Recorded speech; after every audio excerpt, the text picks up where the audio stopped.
السلام عليكم ورحمة الله وبركاته. إن الحمد لله نحمده ونستعينه ونستغفره ونعوذ بالله من شرور أنفسنا ومن سيئات أعمالنا. من يهده الله فلا مضل له ومن يضلل فلا هادي له. وأشهد أن لا إله إلا الله وحده لا شريك له وأشهد أن محمدا عبده ورسوله صلى الله تعالى عليه وعلى آله وصحبه وسلم تسليما كثيرا. أما بعد، فقد قال الإمام البخاري رحمه الله تعالى: باب لا يعضد شجر الحرم. وقال ابن عباس رضي الله عنهما عن النبي صلى الله عليه وسلم: لا يعضد شوكه. قال حدثنا قتيبة قال حدثنا الليث عن سعيد بن أبي سعيد المقبري عن أبي شريح العدوي أنه قال لعمرو بن سعيد وهو يبعث البعوث إلى مكة: إذن لي أيها الأمير وحدثك قولا قام به رسول الله صلى الله عليه وسلم الغد من يوم الفتح، فسمعت أذناي وواه قلبي وأبصرت عيناي حين تكلم به إنه حمد الله وأثنى عليه، ثم قال: إن مكة حرمها الله ولم يحرمها الناس، فلا يحل لامرئ يؤمن بالله واليوم الآخر أن يسفك بها دما ولا يعضد بها شجرة। আল হাদিস। সম্মানিত ভাতৃমণ্ডলী, আল্লাহ রাব্বুল আলামিনের প্রশংসা এবং প্রিয় রসুল সাল্লাল্লাহু আলাইহি সাল্লামের উপর সালাত ও সালামের পর আজ জুমাবার 23শে জিলকাদা 1445 হিজরি মোতাবেক 31শে মে 2024 আমাদের ধারাবাহিক আলোচনা সহিহুল বুখারীর হজ উমরার পর্বগুলি নিয়ে চলছে আলোচনা। তার শেষ দিকে আমরা আজকের যে পর্ব সেটি হচ্ছে জাযাউস সাইদ। শিকার করলে এহরাম অবস্থায় শিকার করলে তার বদলা বা কাফারা, এ হচ্ছে পর্ব। এতে একটি পর্ব হয়েছে, আর আজকে হচ্ছে পর্ব নম্বর 2। ইমাম বুখারী রাহিমাহুল্লাহর এই পর্বের অধ্যায় নম্বর 8 বলছেন ইমাম বুখারী রাহিমাহুল্লাহ: বাবুন, এই অধ্যায় হচ্ছে লা ইউদাদু শাজারুল হারাম, মক্কার হারামের গাছ কাটা যাবে না। হারাম এলাকার, হারাম মানে মসজিদ হারাম নয়, কারণ আজকালকার ভাষায় সাধারণ মানুষরা আরব অনারব, বিশেষ করে আরবরা মসজিদে হারামকে শুধু হারাম বলছে। কোথায় যাচ্ছি? হারামে যাচ্ছি। কিন্তু এটি আজকালকার নতুন ভাষা। আসল শরীয়তের ভাষা হচ্ছে হারাম মানে হদুদে হারাম, যতদূর পর্যন্ত নিষিদ্ধ এলাকা বা সম্মানিত এলাকা। হারাম মানে সম্মানিত, আর হারাম মানে নিষিদ্ধ। বেশ কিছু কাজ সেসব এলাকায় নিষিদ্ধ রয়েছে, যা অন্য জায়গায় জায়েজ, আর সম্মানিত অন্য অন্য সারা পৃথিবীর জায়গার চাইতে সবচেয়ে বেশি সম্মানিত জায়গা। এই দুই অর্থে হারাম বলা হয়।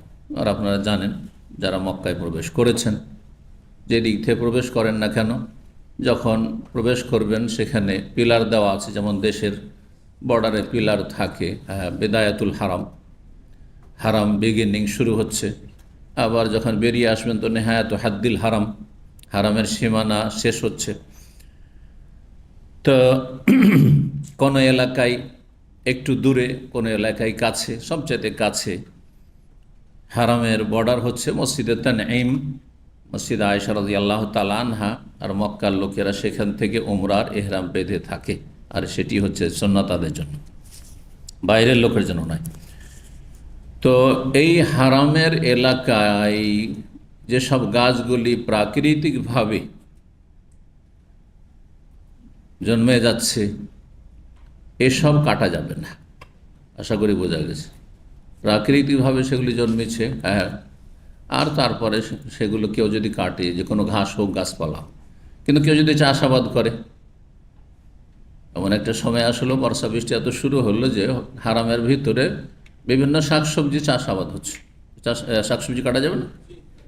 তরকারি, হ্যাঁ, ফলমূলের গাছ শুরু হয়ে গেল, যেমন অন্য জায়গায় হচ্ছে। জিজান এলাকায় আম হচ্ছে, হ্যাঁ, মদিনায় খেজুর হচ্ছে। তো মক্কাতেও এরকমই কেউ খেজুর বাগান লাগালো হুদুদ হারামের ভিতরে। তো খেজুর গাছ কাটতে পারবে না, খেজুর ডাল কাটতে পারবে না। যেগুলো চাষাবাদ করবে ফলমূলের গাছ অথবা ফসল, সেগুলি কাটতে পারবে। তাহলে যেগুলি এমনি স্বাভাবিক এমনিতেই উদ্গত হয় ঘাস বা গাছ, সেগুলি কাটা যাবে না। ঘাস গাছ যখন কাটা যাবে না, তার কাঁটা পর্যন্ত কাটা যাবে না। এটি হচ্ছে একটি নিষিদ্ধ কাজ হারামের এলাকায়। বেশ কিছু নিষিদ্ধ কাজ রয়েছে যেগুলির ধারাবাহিক আলোচনা এগুলোতে আসবে। তার একটি আলোচনা হয়েছে শিকার করা। এক তো এহরাম অবস্থায় শিকার করা যাবে না, মহরিম সে হুদুদ হারামের বাইরেও যদি হয়। এহরাম বেঁধেছেন আপনি মদিনা থেকে, এখনও 430 কিলোমিটার বাকি মক্কা যেতে, এই পথে হালাল এলাকা, তাই না? কিন্তু এহরাম অবস্থা আছেন, শিকার করতে পারবেন? শিকার করা যাবে না। কিন্তু বিনা এহরামে কেউ যদি থাকে, এহরামবিহীন, তাহলে করতে পারবে। হারামের এলাকায় এহরাম অবস্থায় থাকলেও স্বীকার করতে পারবে না। কি এহরামে নেই, এমনি মক্কায় কাজকর্ম করে, স্বীকার করতে পারবে? মক্কার কবুতরগুলো ধরে খেতে পারবে? এহরাম অবস্থায় তো পারবে না, কিন্তু বিনা এহরামে আছে, পারবে না? নিষিদ্ধ। এটি একটি সম্মানের দিক। হ্যাঁ, হারাম এত সম্মানিত যে সেখানে পশু পাখি গাছপালাও সেখানে নিরাপদ, হারিয়ে যাওয়া বস্তু সেখানে নিরাপদ। আপনি কুড়িয়ে নিয়ে যেতে পারবে না। হ্যাঁ, বা করিয়ে নিলেন আর তারপরে 1 বছর ঘোষণা করলেন, এদিক সেদিক একটু বিজ্ঞাপন লাগিয়ে দিলেন আর তারপর খেয়ে ফেললেন। না, হারাম। সারা জীবন সেখানে ঘোষণা করতে পারেন তো উঠাবেন, আর নাহলে পড়ে থাক, যার জিনিস আছে উঠিয়ে নিয়ে যাবেন। তো এইরকম বেশ কিছু কাজ এহরাম অবস্থায় নিষিদ্ধ, মামনুআতুল এহরাম বা মাহজুরাতুল এহরাম, এহরাম অবস্থায় নিষিদ্ধ কথা কাজ। কিছু পুরুষদের জন্য নিষিদ্ধ, কিছু মহিলাদের জন্য নিষিদ্ধ, আর কিছু পুরুষ মহিলা উভয়ের জন্য নিষিদ্ধ। এই বিষয়গুলি বিভিন্ন সময় আলোচনা হয়েছে। আমরা আলোচনার একেবারে শেষে যদি সময় হয় তো ইনশাল্লাহ আবার সেগুলি পুনরাবৃত্তি করব। তবে যেসব নিষিদ্ধ কাজ এহরাম অবস্থায় রয়েছে তার একটি হচ্ছে স্থলচর প্রাণী শিকার করা। স্থলচর শিকারী প্রাণী কি করা? শিকার করা। যেগুলি মানুষ শিকার করে খায়, যেমন হরিণ, যেমন কবুতর, পশু হোক আর পাখি হোক, খরগোশ। যারা খরগোশ খায়, অনেকে কিন্তু খায় না, তাই না? সেটা আপনার রুচির ব্যাপার। নীলগাই ইত্যাদি ইত্যাদি। তো শিকার করা যাবে না, কিন্তু যদি অন্য কেউ স্বীকার করে, হালাল ব্যক্তি স্বীকার করেছে, এহরামবিহীন ব্যক্তি স্বীকার করেছে, এহরামে ছিল না, আর তারপরে যারা হজে যাচ্ছে বা উমরায় যাচ্ছে এহরাম বেঁধে আছে, মদিনা থেকে যাচ্ছে সব এহরাম বেঁধে লব্বাইক আল্লাহুম্মা লব্বাইক করছে আর যাচ্ছে, তায়েফ থেকে এহরাম বেঁধেছেন আর তলবিয়া পাঠ করছেন আর যাচ্ছেন, এহরাম অবস্থা এক কথা, যেখানেই থাকেন না কেন, মিনায় থাকেন, আরাফায় থাকেন, মুজদালিফায় থাকেন, অথবা আপনি হারামের বাইরে, হ্যাঁ, মিকাত থেকে যাচ্ছেন। আর কেউ এমন ব্যক্তি যে এহরাম অবস্থায় ছিল না, সে স্বীকার করলো, স্বীকার করার পরে আপনাদেরকে দাওয়াত দিল অথবা কিছু গোস্ত দিয়ে দিল শিকারী পশুর, তো খাওয়া জায়েজ কিনা? হ্যাঁ, শর্তবিহীন জায়েজ নয়, শর্ত সাপেক্ষ জায়েজ। কথা বোঝা গেছে? এই মশলাটি আলোচনা করে নিই। আর ওলামাদের যে ইখতিলাফ রয়েছে আর কোনটি বেশি শক্তিশালী মত, আর তারপরে হাদিস নিয়ে আলোচনা করব। আল্লাহ রাব্বুল আলামিন সূরা মায়েদায় এই শিকারী পশু এহরাম অবস্থায় যে শিকার করা নিষিদ্ধ এবং সেটা কেউ জবাই করলো, জবাই না সেটা হত্যা, খুন করা, আর খুন করা অপরাধ, এই বিষয়গুলি বর্ণনা করেছেন এবং তার কাফফারা বর্ণনা করেছেন। ইয়া আইয়ুহাল্লাযীনা আমানু লা তাকতুলুস সাইদা ওয়া আনতুম হুরুম, সূরা মায়েদা আয়াত নম্বর 95 এবং 96 তো রয়েছে, একটু বিস্তারিত। আর প্রথম আয়াতে, সূরা মায়েদার প্রথম আয়াতও রয়েছে সংক্ষেপে। তাহলে কয়েকটি জায়গায় রব্বুল আলামিন বিষয়টি বর্ণনা করেছেন। কত গুরুত্বপূর্ণ বিষয়। হয়তো হালকায় মনে করেছেন যে এর অবস্থায় শিকারই না করলো, কিন্তু হারাম কাজ করলো, গুনহার কাজ করলো, বড় গুনহার কাজ করলো। হে ইমানদারগণ, লা তাকতুলুস সাইদা ওয়া আনতুম হুরুম, তোমরা এহরামে থাকা অবস্থায় শিকারী পশু হত্যা করবে না। শিকার করা বা শিকারী পশুকে ধরে নিয়ে জবাই করা, এটা হত্যা।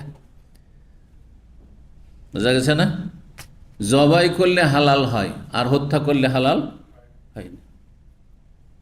তো বোঝা গেল যে যদি কেউ বিসমিল্লাহ আল্লাহু আকবার পড়েও এহরাম অবস্থায় আছে আর শিকারী পশু একটা হরিণ, একটা খরগোশ, একটা কবুতর জবাই করে, সেটি জবাই হবে না, সেটি হত্যা করা হবে আর সেটি হারাম।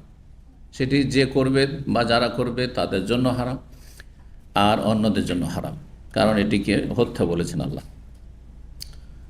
আরও এরশাদ করছেন আয়াত নম্বর 96, ওয়াহররেমা আলাইকুম সাইদুল বাররে, তোমাদের জন্য হারাম করা হয়েছে স্থলচর শিকারী পশু শিকার করা, মা দমতুম হরমা, যতদিন পর্যন্ত এহরাম অবস্থায় থাকবে, ওয়াত্তাকুল্লাহ আল্লাযী ইলাইহি তুহশারুন। তারপর আয়াতে আল্লাহ বলেছেন যে ওহিল্লা লাকুম সাইদুল বাহরি ওয়া তুআমুহু, তোমাদের জন্য জলচর প্রাণী শিকার করা হালাল করা হয়েছে হে এহরাম অবস্থায় থাকা ব্যক্তিরা। তার এহরাম অবস্থায় কেউ যদি পানির কোনো প্রাণী শিকার করে, যেমন মাছ ধরে নিল, বড়শি নিয়ে গেছে, ছিপ নিয়ে গেছে আর মাছ ধরে নিল, জাল সাথে আছে মাছ ধরে নিল কোথাও, তেলাপিয়ার মাছ রাস্তাতে কোথাও পেয়ে গেল জলাশয়, এহরাম অবস্থায় মেকা থেকে যাচ্ছে, মদিনা থেকে মক্কা যাচ্ছে অথবা তায়েফ থেকে যাচ্ছে আর শিকার করলো, জায়েজ না? জায়েজ নাই। আল্লাহ ওহিল্লা লাকুম সাইদুল বাহরে, বাহার মানে সাগর, মানে এখানে শুধু সাগর না, সাগর হোক, বাহার হোক, নাহার হোক, অথবা কোনো জলাশয় হোক, জি পুকুর হোক, শিকার করা জায়েজ, খাওয়া জায়েজ। আল্লাহ রাব্বুল আলামিন আয়াত নম্বর 1 সূরা মায়দা তাতে বলছে ওহিল্লাত লাকুম বাহিমাতুল আনাম, তোমাদের জন্য হালাল করা হয়েছে গবাদি পশু, ইল্লা মা ইউতলা আলাইকুম, তবে যা তোমাদেরকে পড়ে শোনানো হয়েছে, গায়রা মুহিল্লিস সাইদে, তবে তোমরা শিকারী পশুকে হালাল করবে না। এহরাম অবস্থায় শিকারী পশু তোমরা হালাল করে নেবে না, তোমাদের জন্য হালাল নয়। অন্তুম হরম, যখন তোমরা এহরাম অবস্থায় থাকবে। এই বিষয়গুলি কোরআনে কারীমে এভাবে বর্ণনা করা হয়েছে। সুতরাং ইমাম ইবনুল মুনজির রাহিমাহুল্লাহ বর্ণনা করেছেন ওয়া আজমাউ আন্নাল মুহরিম মামনুন মিন কাতলিস সাইদ, উম্মতের ইজমা, সর্বসম্মতিক্রমে সমস্ত ওলামারা, হানাফি, শাফি, মালিকি, হাম্বলি, আহলুল হাদিস, সালাফি, যত ওলামারা, মুহাদ্দিসিন, ফুকাহা সব একমত যে এহরামে থাকা ব্যক্তি মুহরিম, মানে এহরামে থাকা ব্যক্তি মামনুন, তার জন্য নিষিদ্ধ, মিন কাতলিস সাইদ, শিকারী পশু হত্যা করা, অর্থাৎ শিকার করা বা শিকার করে কেউ দিয়েছে জবাই করা, জীবিত ধরে দিয়ে দিয়েছে হরিণ আর জবাই করছেন, সেটাও যায় না।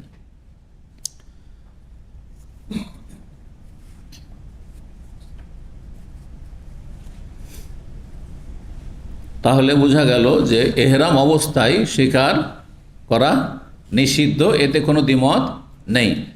বাকি থাকলো আম্মা মা সাদাহু, বলছেন যে আম্মা মা সাদাহুল মুহরিম ফাওয়াকাল মাইতা, যদি এহরামে থাকা ব্যক্তি যদি শিকার করে তো সেটি মৃত জীবজন্তুর মতো, মানে একটা গরু ছাগল মরে গেছে, খাওয়া জায়েজ যেমন জায়েজ নয়, তেমনই যদি মুহরিম ব্যক্তি শিকার করে তো সেটিও মৃত, লা ইয়াজুজু আকলু, কারোর জন্য খাওয়া জায়েজ নয়, ওদের জন্য জায়েজ না, অন্যদের জন্য জায়েজ নয়।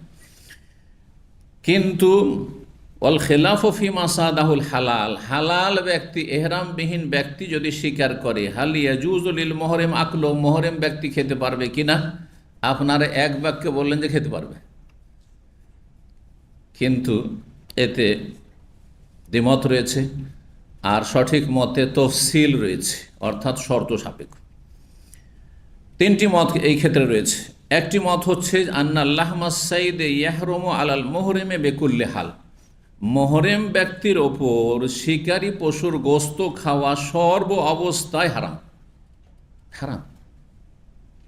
অন্য লোক শিকার করলো আর তারপর আপনি এহরামে আছেন, এই যে একটু হরিণের গোস্ত আছে আমি শিকার করেছি, এই যে একটা কবুতরের গোস্ত আছে, পায়রার গোস্ত আছে শিকার করেছি খান, এই যে একটা পাখি শিকার করেছিলাম পাখির গোস্ত আছে, হারাম।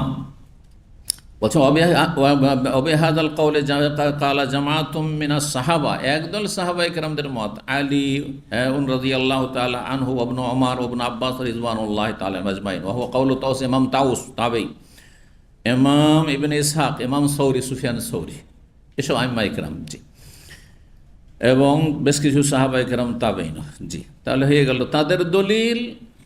গত আলোচনাতে এসে সাহাবী বিন জাসামা রাদিয়াল্লাহু তাআলা আনহু একটি নীলগাই শিকার করেন, আর জীবিত অবস্থায় নিয়ে গিয়ে নবী সাল্লাল্লাহু আলাইহি ওয়াসাল্লামের সামনে হাদিয়া গিফট পেশ করেন, ইয়া রাসূলুল্লাহ নেন, আপনারা জীবিত কিন্তু জবাই না করে গোশত নিয়ে যান, তখন নবী সাল্লাল্লাহু আলাইহি ওয়াসাল্লাম সেটিকে রেজেক্ট করে দেন, ফিরিয়ে দেন।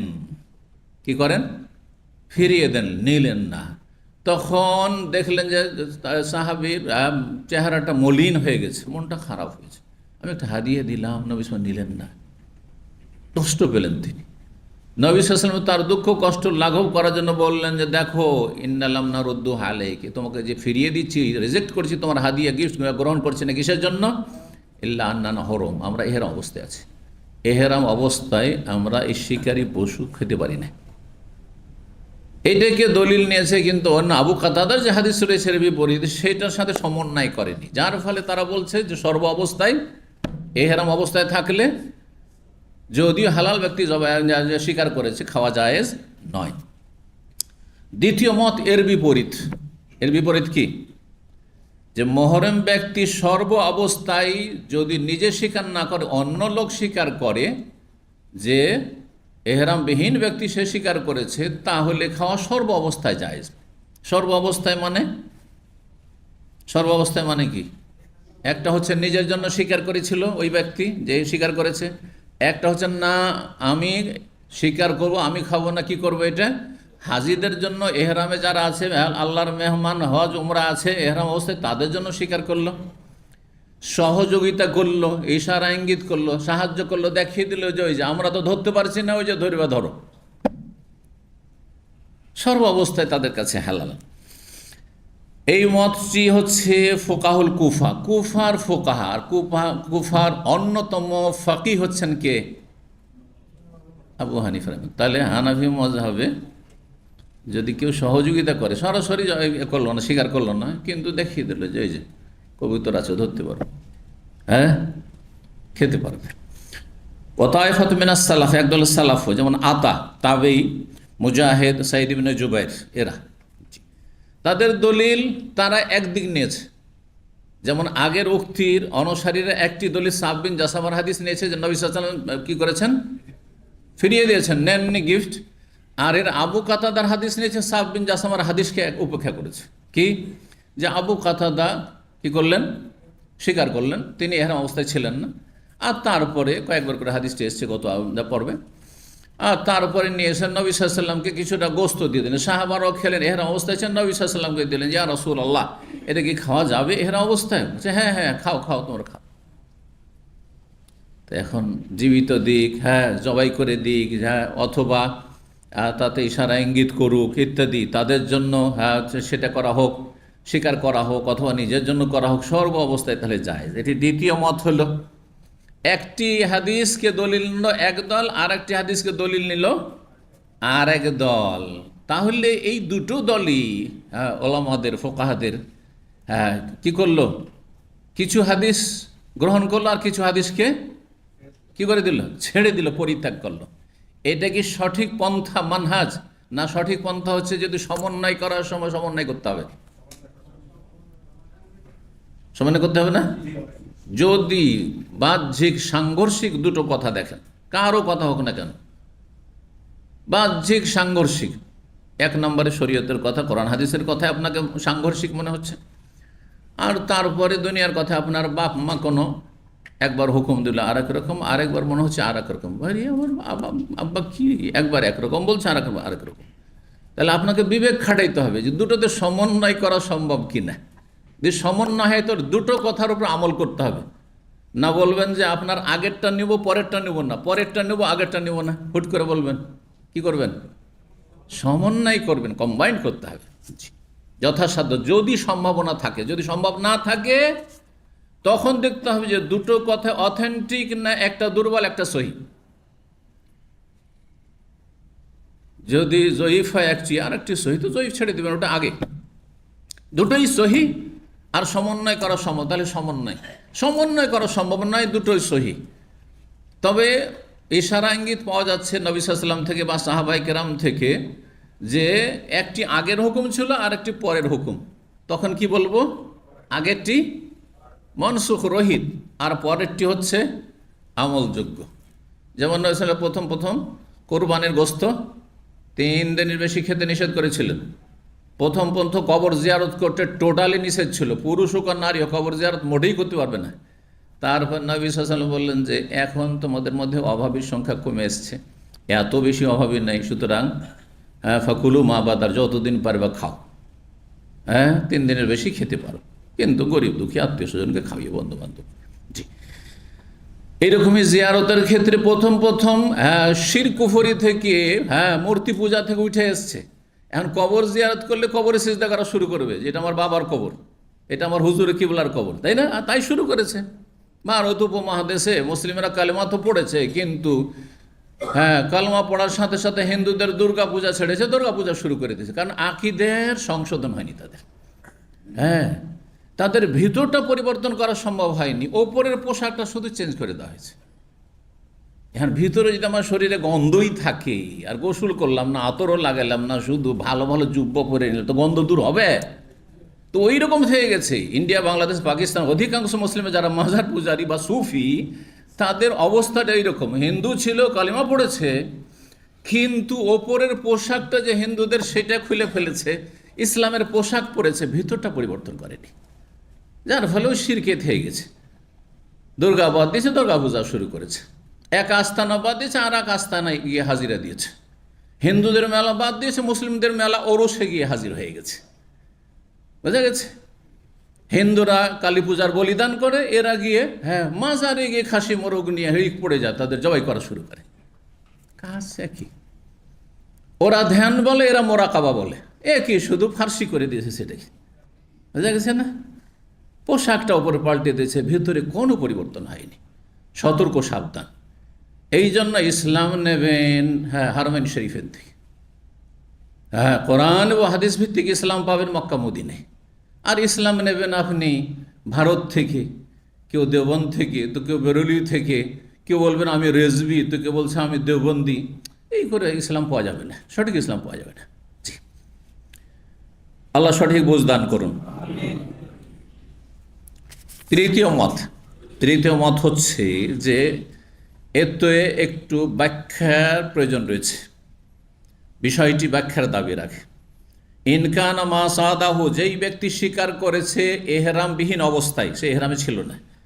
ইন্নামা সাদা লিয়াজালিল মোহরেম, কিন্তু স্বীকার করার উদ্দেশ্য ছিল যে আমি মোহরেমদেরকে এহরাম অবস্থায় আছে, আল্লাহর মেহমান হজ উমরায়, তাদেরকে খাওয়াবো। ফায়াহরুমু আলাল মোহরিম আকলু, তাহলে খাওয়া যাবে না। যদি জানতে পারে যে ও স্বীকার করেছে, সে নিজেই বলছে অথবা তার অবস্থা বলছে যে আপনাদের জন্য শুধু, আমি কিছু রাখলাম না, আপনাদের উদ্দেশ্যেই স্বীকার করেছি, তাহলে খাওয়া যাবে না।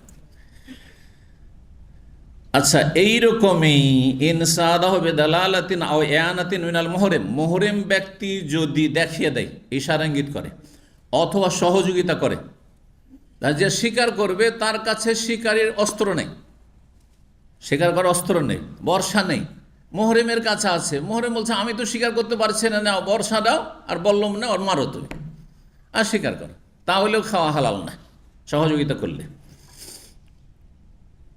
দলিল আবু কাতাদা রাদিয়াল্লাহু তাআলা আনহুর হাদিস রয়েছে সহিহ বুখারী মুসলিমে, তার কিছু কিছু রিওয়ায়াত রয়েছে, যেমন সহিহ মুসলিমে হাল মিনকুম আহাদুন আমারাহু আও আশারা ইলাইহি বিশাই, এটা তো সহিহ বুখারীতে রয়েছে। তোমাদের কেউ কি এই ব্যক্তিকে, আবু কাতাদাকে, যে এহরাম অবস্থায় ছিল না, তাকে নির্দেশ দিয়েছে যে স্বীকার করো, অথবা ইঙ্গিত করেছে যে ওই যে একটা শিকারী নীলগাই যাচ্ছে, ওই যে একটা হরিণ যাচ্ছে দেখো, এরকম বলেছে? না। আর একটি রিওয়ায়াত রয়েছে আশারতুম আও আনতুম, তোমরা কি ইশারা ইঙ্গিত করেছিলে বা সাহায্য করেছিলে।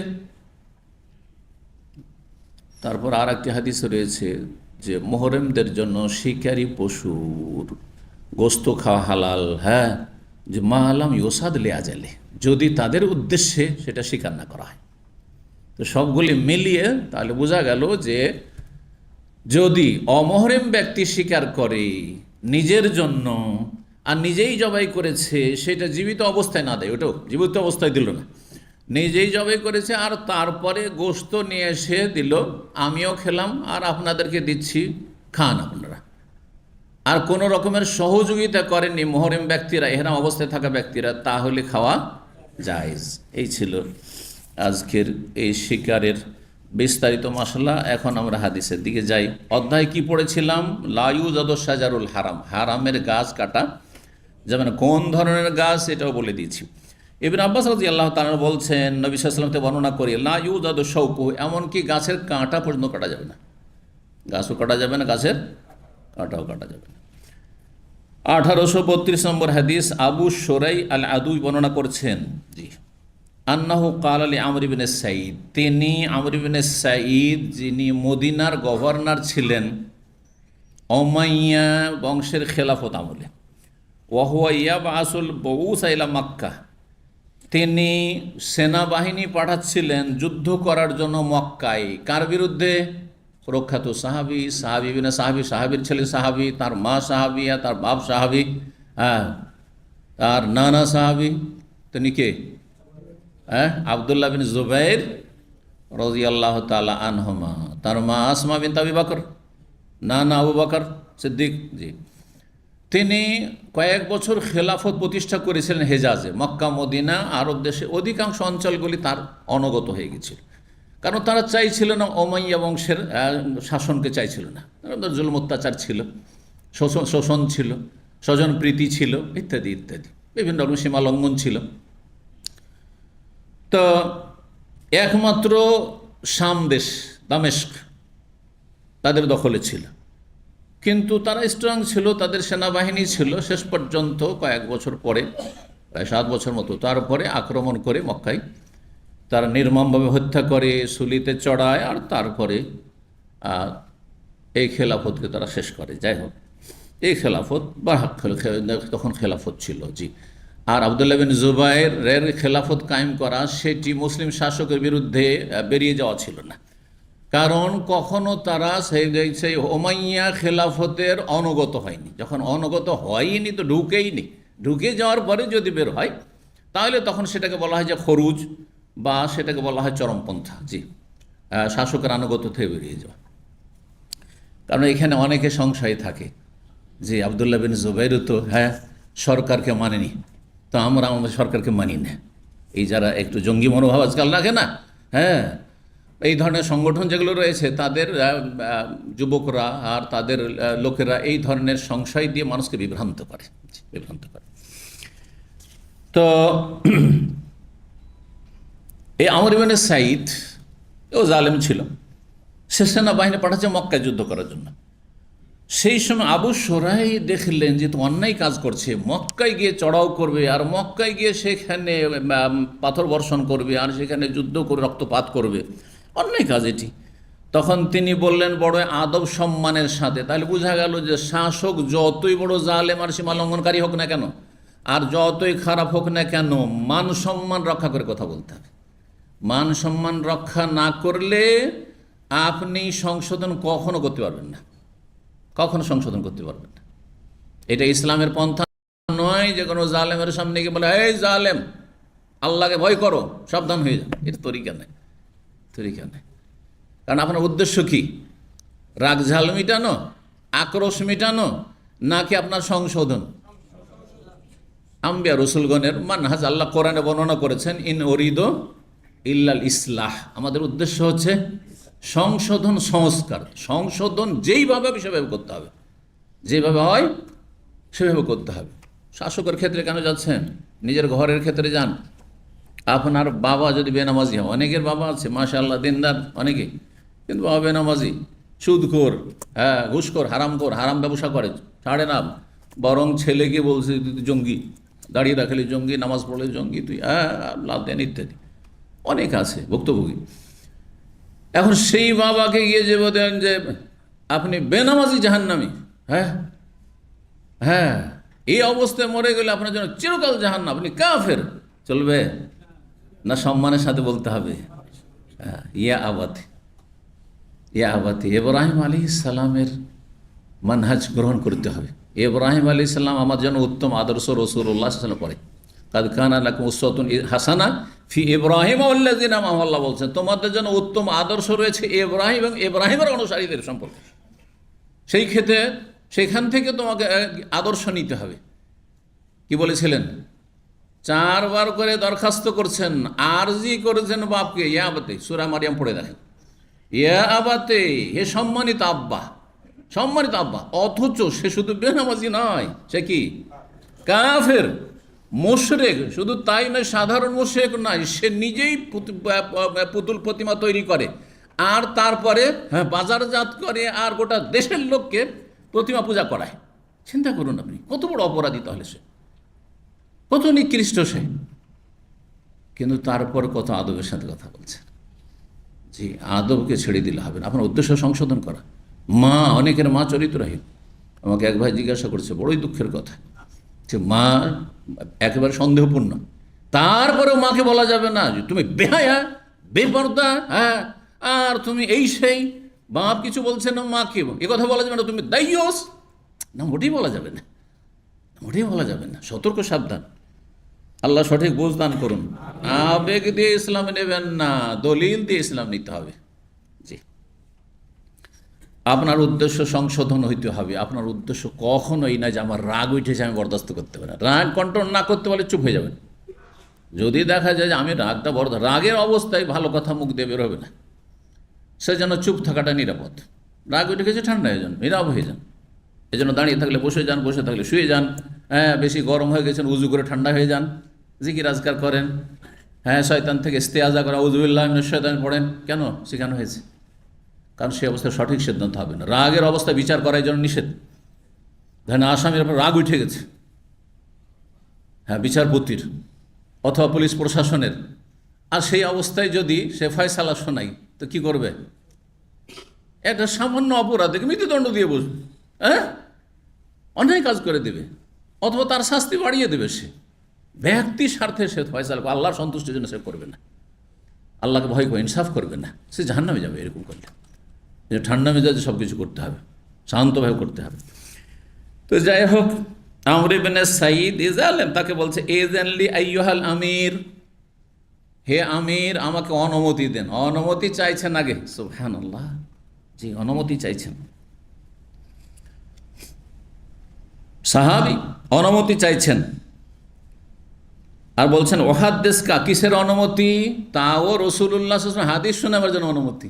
এই নয় যে নিজের কথা বলার জন্য, নিজের গরজের জন্য। রসুলের হাদিস শোনার জন্য অনুমতি চাইছেন, শাসককে শোনাবার জন্য। মদিনার গভর্নর এই আমর ইবনে সাঈদ তখন, ওহাদ্দেসকা কাওলান, আপনাকে একটি বাণী, মূল্যবান বাণী, হ্যাঁ, আপনার সামনে বর্ণনা করতে চাই। কামা বিহি রাসূলুল্লাহ সাল্লাল্লাহু আলাইহি ওয়াসাল্লাম আল-গাদ মিন ইয়াউমিল ফাতহ, যেই কথাটি নিয়ে দাঁড়িয়েছিলেন ভাষণে রাসূলুল্লাহ সাল্লাল্লাহু আলাইহি ওয়াসাল্লাম মক্কা বিজয়ের পরের দিন। আল গাদ মানে আগামীকাল, তো মক্কা বিজয়ের আগামীকাল কি? পরের দিন, মক্কা বিজয়ের পরের দিন। আর সেই কথাটিতে কোনো সন্দেহ নেই, আপনি সন্দেহ করতে পারবেন না, কারণ আমি বলছি শোনেন। ফাসামিআতু উযনাই, আমার দুই কান নিজে শুনেছে। সাহাবী দুই কান নিজে শুনেছে, এই নয় যে পরোক্ষভাবে কেউ আমাকে শুনিয়েছে মায়া দিয়ে। আর কি, ওয়াহু কালবি, আর আমার হৃদয় সেটাকে ধারণ করেছে সুন্দরভাবে, হ্যাঁ, সংরক্ষণ করেছে অন্তরে। কথাটি আমার বসে আছে, নবী সাল্লাল্লাহু আলাইহি ওয়াসাল্লামের কথা। ও আবসারাতু আইনায়, আমার দুই চোখে সেখানে, হ্যাঁ, দেখেছে, প্রত্যক্ষদর্শী আমি সেই ভাষণে। হেনা তাকাল্লামা বিহি, যখন নবী সাল্লাল্লাহু আলাইহি ওয়াসাল্লাম সেই ভাষণে কথা বলছিলেন, প্রথম কি করলেন? ইন্নাহু হামিদ, আল্লাহর প্রশংসা করলেন। ওয়াসনা আলাইহি, গুণগান পেশ করলেন। ইন্নাল হামদালিল্লাহ নাহমাদুহু ওয়া নাস্তাইনুহু, আল্লাহর হামদ সানা। সুম্মা কাল, তারপরে বলেছিলেন ভাষা, ইন্না মক্কা তাহারামাহাল্লাহ, মক্কাকে আল্লাহ সম্মানিত করেছেন। ওয়ালাম ইউহাররিমহান নাস, কোন মানুষ মক্কাকে সম্মানিত ঘোষণা করেনি আর করার অধিকারও রাখে না। যদি ইব্রাহিম আলাইহিস সালামের মাধ্যমে হয়ে থাকে, যেমন হাদিসে ইন্না ইব্রাহিম হাররামা মক্কা, মানে ইব্রাহিমের মাধ্যমে মানুষকে আল্লাহ জানিয়ে দিয়েছেন, হারাম করেছেন আল্লাহ। কিন্তু আল্লাহ তো সরাসরি মানুষকে জানাতে আসেন না, তখন একজন নবী রসুল লাগে। তো মক্কা যে সম্মানিত, এটা জানিয়েছেন কার মাধ্যমে? ইব্রাহিম খলিলুল্লাহর মাধ্যমে 5000 বছর আগে। আর মদিনাকে যে আল্লাহ সম্মানিত হারাম করেছেন, মদিনারও হারামের এলাকা আছে, সেটা ঘোষণা করিয়েছেন আল্লাহ রাব্বুল আলামিন মুহাম্মদ রাসূলুল্লাহ সাল্লাল্লাহু আলাইহি সাল্লামের জবানে মোবারক দিয়ে। জি, কিন্তু বিধান হচ্ছে কার? আল্লাহ। সুতরাং হারাম কে করেছেন? আল্লাহ। ফালা ইয়াহিল্লু লিমরিন, সুতরাং কোনো মানুষের জন্য হালাল নাই। নবী সাল্লাল্লাহু আলাইহি ওয়াসাল্লামের কথা, ইউমিনু বিল্লাহি ওয়াল ইয়াউমিল আখির, যে আল্লাহ এবং পরকালে বিশ্বাসী। আর আপনি আল্লাহ পরকালে বিশ্বাসী, আপনি আল্লাহ পরকালে বিশ্বাসী একজন গভর্নর আইয়াসফেকা বেহা দামান, যে মক্কা গিয়ে সেখানে রক্তপাত করবে, ওয়ালা ইয়াজেদ বেহাসা, এমনকি সেখানে গিয়ে কোনো গাছ কাটবে, সেটাও জায়েজ নেই। ফাইন আহাদুন তারাখাস আলী কেতালে রসুলিল্লাহ, রসুল্লাহ সংশয় নিরসন করছেন, কেউ যদি মনে করে যে নবী সাল্লাল্লাহু আলাইহি ওয়াসাল্লাম তো মক্কা বিজয়ের দিন যুদ্ধ করেছেন, তো আমিও প্রয়োজনে যুদ্ধ করলাম মক্কাতে, না, নবীর জন্য স্পেশাল কয়েক ঘন্টা মাত্র কয়েক ঘন্টা সময় দিয়েছেন, সারাদিনও সময় দেননি বৈধতার। ফাইন তারা খাসা, কেউ যদি ছাড় মনে করে রসুল্লাহ সাল্লাল্লাহু আলাইহি ওয়াসাল্লামের যুদ্ধ করার কারণে, ফাকুলু লাহু, তাকে উত্তরে তোমরা বলিও, নবী সাল্লাল্লাহু আলাইহি ওয়াসাল্লাম শিখিয়ে দিচ্ছেন, ইন্নাল্লাহ আযানা লিরাসূলি সাল্লাল্লাহু আলাইহি ওয়াসাল্লাম, আল্লাহ তার রসুল সাল্লাল্লাহু আলাইহি ওয়াসাল্লামকে অনুমতি দিয়েছেন, ওয়ালাম ইয়াযান লাকুম, তোমাদেরকে অনুমতি দেননি যে তোমরা সেখানে মক্কা গিয়ে লড়াই করবে, যুদ্ধ করবে। ওয়া ইন্নামা আযানা লি সাআতা মিন নাহার, আর আমাকেও যে নবী সাল্লাল্লাহু আলাইহি ওয়াসাল্লাম বলছেন, আমাকেও যে অনুমতি আল্লাহ দিয়েছেন দিনের কিছুক্ষণ, এক ঘন্টা। এক ঘন্টা মানে আজকালকার জামানে 1 ঘন্টা মানে 60 মিনিট, তখনকার যুগে সেটা ছিল না, কিন্তু তার কম একটু বেশি, কিছুক্ষণ, কিছু সময়কাল। ওয়াকাদ আদাত হুরমাতুহাল ইয়াউম, আর তার হরমাত, নিষিদ্ধতা বা সম্মান পুনরায় ফিরে এসেছে, কাহুরমাতিহা বিল আমস, যেমন গতকালকে সেটি নিষিদ্ধ ছিল, গতকালকে যেমন নিষিদ্ধ ছিল, আজকেও সেটা আবার ফিরে এসছে। কেউ সেখানে গিয়ে কোনো রক্তপাত করতে পারবে না, সেখানে লড়াই যুদ্ধ করতে পারবে না। তারপরে নবী বলেছিলেন সাল্লাল্লাহু আলাইহি ওয়াসাল্লাম, ওয়ালিউবাল্লিগু শাহিদুল গায়েব, যারা এখানে উপস্থিত রয়েছে এই মক্কা বিজয়ের পরের দিনে, তারা যেন অনুপস্থিত যারা এখানে নেই তাদেরকে কথাটি পৌঁছিয়ে দেয়। ফাকিল আলী আবু শুরাই, তখন আবু শুরাইকে অন্যরা, তার ছাত্ররা জিজ্ঞেস করলেন যে আপনি যে আমিরের সামনে, আমর ইবনে সাঈদ যে মদিনার গভর্নর, তার সামনে যখন আপনি নবী সাল্লাল্লাহু আলাইহি ওয়াসাল্লামের এই ভাষণটি তুলে ধরলেন যে মক্কায় লড়াই করতে যাওয়াটা ঠিক হবে না, কারণ আল্লাহ সেখানে লড়াই করা হারাম করেছেন, হাদিস শোনালেন, তো তখন গভর্নরের প্রতিক্রিয়া কি? আপনার কথা মানল না অহংকার প্রদর্শন করলো, না অপব্যাখ্যা করলো, ডান বাঁয়ে রাস্তা করলো, অপব্যাখ্যা করে দিল, অপব্যাখ্যা করলো। অপব্যাখ্যা দিয়ে বহু মানুষ পথভ্রষ্ট হয়, সঠিক ব্যাখ্যা বাদ দিয়ে ডানে বামে বাঁকা রাস্তা খুঁজা। কথা বোঝা গেছে না? জি, তো তাই করেছিল সে। আবু শুরাইকে জিজ্ঞাসা করা, মা কাল আলাকা আমর, আমর ইবনে সাঈদ যে গভর্নর আপনাকে প্রতি উত্তরে কি বলেছিল? তখন তিনি বললেন, আবু শুরাই যে এই কথা বলেছিল, আনা আলাউ বিযালিকা মিনকা আবু শুরাই, আবু শুরাই আমি আপনার চাইতে বেশি জানি, অথচ বেশি জানে না, এটা গাজর আমি। কারণ আবু শুরাই সাহাবী, আর আমর ইবনে সাঈদ সাহাবী না, তাবেঈনদের যুগের, জি, তারপরে জালেম। তো বলছে যে আমি আপনার চাইতে বেশি জানি, কিন্তু বিশেষ পরিস্থিতিতে লড়াই করা যাবে। কি দেখেন অপব্যাখ্যা, বলছে ইন্নাল হারামা লা ইউইযু আসিয়ান, হারাম এলাকা কোন বিদ্রোহীকে আশ্রয় দেয় না। আর ইবনে জুবাইর হচ্ছে বিদ্রোহী, ভুল কথা, তথ্য ভুল, অপব্যাখ্যা। ওয়ালা ফারান বেদামিন, আর খুন করে পলাতক ব্যক্তিকে আশ্রয় দেয় না। কেউ যদি কোথাও খুন করে আর তারপরে পলাতক হয়ে কোথাও আশ্রয় নেই, আর হারামে গিয়ে আশ্রয়, তো তাকে আশ্রয় দেওয়ার দেয় না, আল্লাহর হারাম। এটাও মিথ্যা কথা, কারণ আব্দুল্লাহ বিন জুবাইর কাউকে খুন করে গিয়ে তিনি পলাতকও ছিলেন না, আশ্রয় নেননি আল্লাহর হারামে, এটাও মিথ্যা, অবাস্তব কথা। ওয়ালা ফারান বেখুরবা, আর না কোনো চুরি ডাকাতির কাজ করে পলাতক আসামিকে হারাম আশ্রয় দেয়, এটাও মিথ্যা কথা। ইবনে জুবাইর চুরিও করেন, ডাকাতিও করেনি, কোনো সন্ত্রাসী কর্মকাণ্ড জড়িত হননি, সুতরাং এইসব কথা মিথ্যা। বোঝা গেছে খুরবা মানে বালিয়া, মানে ফিতনা ফাসাদ করে, বিশৃঙ্খলা সৃষ্টি করে, জি, ইত্যাদি। আর খুরবা মানে কেউ বলেছেন সারিকা, চুরি করে, মানে চুরি ডাকাতি করে কেউ যদি হারামে আশ্রয় নেয় তো সে আশ্রয় পেয়ে যাবে, হ্যাঁ, পুলিশ প্রশাসন ধরবে না। তো এই কথা বলছেন এই গভর্নর, কিন্তু ওলামারা বলেছেন যে কালেমাতু হাক্কিন উরিদা বিহা বাতিল, কথাগুলি সত্য কিন্তু উদ্দেশ্য অসৎ। কথাটা মনে থাকবে, কথা সত্য কিন্তু উদ্দেশ্য অসৎ। কথা সত্য যে কেউ যদি ধরেন বিদ্রোহ ঘোষণা করেছে, আর তারপরে কি আল্লাহর ঘরে হারামে আশ্রয় নিয়েছে। যেমন একসময় জোহাইমানের ফিতনা, হ্যাঁ, মৃত্যুর খাটে তারা অস্ত্র শস্ত্র নিয়ে ঢুকেছিল আজকে থেকে 45 বছর আগে, যে আমাদের সৌদি আরব মদিনা আসা 35 বছর, তার কয়েক বছর আগে বড় একটা ফিতনা ছিল এই জঙ্গিদের। আর তারপরে গিয়ে গোটা হারামকে দখল করা, সাচার দিয়ে গোলাগুলি শুরু করে, তাদেরকে সেখানে ধরা হয়েছে, মারা হয়েছে। তো আল্লাহ সব ফিতনা দূর করুক মুসলিম দেশ থেকে, আর বিশেষ করে বেলাদুল হারামাইন থেকে আল্লাহ হেফাজত করুক সমস্ত মুসলিমকে, এবং সমস্ত গুমরাহি থেকে, চরমপন্থা থেকে, জঙ্গিবাদ থেকে আল্লাহ হেফাজত করুক। তো কথা তো ঠিক, আশ্রয় দেয় না এইরকম পরিস্থিতি হলে, কিন্তু ইবনে জুবাইর কি এমনটা ছিলেন? বিদ্রোহী ছিলেন, জঙ্গি ছিলেন না। আচ্ছা, তারপরে খুনিকে আশ্রয় দেয় না। কোনো ব্যক্তি খুন করলো, যে দেয় খুন করলো, আর মক্কায় গিয়ে আশ্রয় নিয়ে নিল, তাহলে সে বেঁচে যাবে? ধরবে না আসামি? অবশ্যই ধরবে। তো কিন্তু ইবনে জুবাইর কি তা ছিলেন? কথা ঠিক, কিন্তু উদ্দেশ্য হচ্ছে অসৎ, ফিট করছে না অন্য জায়গায়। এটা হচ্ছে বাতিলপন্থীদের বদ আচরণ। তো আল্লাহ হেফাজত করুন।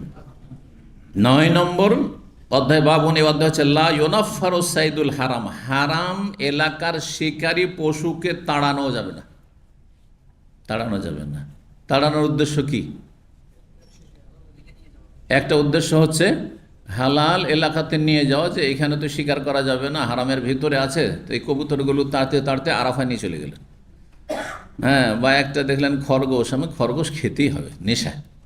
হ্যাঁ, আর এই খরগোশ খেয়ে এখানে তো ধরা যাবে না, দেখছি মেনাতে অথবা মুজদালিফায়, তখন তাড়াতে তাড়াতে তাকে নিয়ে চলে গেলেন কোথায়? আরাফায় নিয়ে চলে, হালাল এলাকায় নিয়ে চলে গেলেন। অথবা এইদিকে তাড়াতে তাড়াতে তানি মসজিদ পার করে নিয়ে চলে আসেন, তারপর ধরে নিলেন, জায়েজ। এটা ছাড়াও এমন কি এত মর্যাদা হারামের এলাকার, যে একটা গাছের ছায়াতে একটা শিকারী পশু বা পাখি বসে আছে, আর আপনি ভাবছেন যে এই ছায়াতে এই খরগোশটা বা হরিণটা বসে আছে, না এখানে ছায়া আমার প্রয়োজন, আমি একটু বসবো, অবস্থান করবো, এখানে রেস্ট করব, সেই জন্য তাড়াচ্ছেন, ওটাও জায়েজ নাই। দেখেন ব্যাখ্যা করছেন, এখানে আসছে ব্যাখ্যা। তো ইবনে আব্বাস রাদিয়াল্লাহু তাআলা আনহু হতে বর্ণিত হাদিস 1833 নম্বর, বলছে আন্নান নবী সাল্লাল্লাহু আলাইহি ওয়াসাল্লাম, নবী সাল্লাল্লাহু বলেছেন ইন্নাল্লাহ হারামা মাক্কাতা, আল্লাহ মক্কাকে হারাম ঘোষণা করেছেন। ফালাম তাহিল্লা লি আহাদিন কাবলি, আমার পূর্বেও কারো জন্য হালাল ছিল না, ওয়ালা তাহিল্লু লি আহাদিন বাদে, আমার পরেও কারো জন্য হালাল হবে না সেখানে রক্তপাত। ওয়া ইন্নামা উহিল্লাত লি সাআতাম মিন নাহার, আর দিনের কিছুক্ষণ আমার জন্য হালাল করা হয়েছিল। লা ইউখতালা খালা, এখানকার কোনো ঘাস উপড়ে ফেলা যাবে না। হ্যাঁ, লা ইউখতালা খালা, খালাউন মানে ঘাস, ঘাস উপড়ে ফেলে, ঘাস সাধারণত মানুষ উপড়ায়, সেই জন্যই অর্থ। ওয়ালা ইউজাদু শাজার, সেখানকার গাছ কাটা যাবে না। ওয়ালা ইউনাফারু সাইদ, সেখানে শিকারী পশুকে তাড়ানো যাবে না। ওয়ালা তুলতাকাতু লুকতাতু, এখানকার হারিয়ে যাওয়া বস্তু কুড়িয়ে নেওয়া যাবে না। আর যদি উঠাইতে হয় তাহলে সারা ইল্লা লি মুনশিদিন, হাদিসের সারা জীবন যে ঘোষণা করতে পারবে যে আমি সারা জীবন মক্কায় থাকবো, আর এটা ঘোষণা করতে থাকবো, জি প্রতিদিন ঘোষণা করতে থাকবো যে আমি একটা কিছু পেয়েছি, হ্যাঁ আপনারা তার কোয়ালিটি বলে দিয়ে নিয়ে যাবেন, আমি টাকা পেয়েছি তার পরিমাণটা বলে দিয়ে নিয়ে যাবেন, আর মানি ব্যাগ কেমন ছিল তা বলুন। কথা বলছেন, পারবেন কেউ করতে? হ্যাঁ, সুতরাং উঠাইতে পারবেন না। এই জন্য কেউ উঠালে হারামের এক সাইডে একটা অফিস আছে, যেটা হারিয়ে যাওয়া বস্তুর অফিস। হারিয়ে যাওয়া বস্তু যদি উঠান তো ওখানে জমা করে দেন, আর যদি কারো কিছু হারিয়ে যায় তো ওখানে গিয়ে তলাশ করলে আশা করি পাবেন, যদি সেখানে আমানতের জায়গায় জমা করে দেওয়া হয়। আমি কয়েকজনকে গাইড করেছি অনেক আগে, একামা হারিয়ে গেছে, বলছেন মানিব্যাগ, আর সেখানে গিয়ে আলহামদুলিল্লাহ পেয়েছে। তো এই ছিল হাদিস। কাল আব্বাস রাদিয়াল্লাহু, নবী সাল্লাল্লাহু আলাইহি ওয়াসাল্লামের চাচা যখন এই হাদিস শুনলেন, বললেন ইয়া রাসূলুল্লাহ, আল্লাহর রাসূল, ইল্লাল ইজখির, তবে ইজখির একটি ঘাস আছে মক্কায়, তো প্রসিদ্ধ ঘাস, এই ঘাসটির আমাদের প্রয়োজন আছে, বিভিন্ন কাজে প্রয়োজন আছে। তো ইজখির ঘাসটা যদিও প্রাকৃতিকভাবে উদ্গত হয়, সেটা যেন আমরা কাটতে পারি, এর অনুমতি দেওয়া হোক। ইল্লাল ইজখির, ইজখির ঘাস কার জন্য? লে সাগাতের না, আমাদের স্বর্ণকারদের জন্য। সায়েগের বহু বচন জমা হচ্ছে সাগা, সেয়াগাতুন মানে হচ্ছে স্বর্ণকারের কাজ, কোনো কিছু বানানো, গয়না টয়না অলঙ্কার বানানো, যে বানায় তাকে সায়েগ বলা হয়, স্বর্ণকারকে। স্বর্ণকারদের জন্য লাগে, তাহলে তখনকার যুগে লোহা বলছি, আপনার সোনা চাঁদিকে পোড়ানোর জন্য কি লাগতো? সেই ঘাসের ব্যবহার হইতো। তারপরে একটা যুগ আসলো কিসের, হ্যাঁ শক্ত কাঠের আসলো, তারপরে কাঠের আগুন, তারপরে আসলো কয়লার আগুন, আর কত কি এখন উন্নতি করেছে আপনারা বেশি জানেন। ও কবরে না, আমাদের কবরের জন্য প্রয়োজন হয়, দাফন করার জন্য কি হয়, ছিদ্র টিদ্র বন্ধ করার জন্য এই ইজখের ঘাসের প্রয়োজন হয়। তো অনুমতি দেওয়া হোক যে আমরা মক্কায় ইজখের ঘাসটা আমরা উপড়াতে পারবো বা তুলতে পারবো। কালা ইল্লাল ইজখের, নবী সাল্লাল্লাহু আলাইহি ওয়াসাল্লাম ইজখের কেউ ব্যতিক্রম করলেন, ঠিক আছে ইজখের ঘাসটা তোমরা কাটতে পারবে। তারপরে খালেদ বর্ণনা করছেন ইকরামা থেকে, কালা হাল তাদরি, তুমি কি জানো, এই বাক্যটির অর্থ লা ইউনাফারু সাইদুহা, হারামের এলাকার শিকারী পশুকে তাড়ানো যাবে না, মানে কি?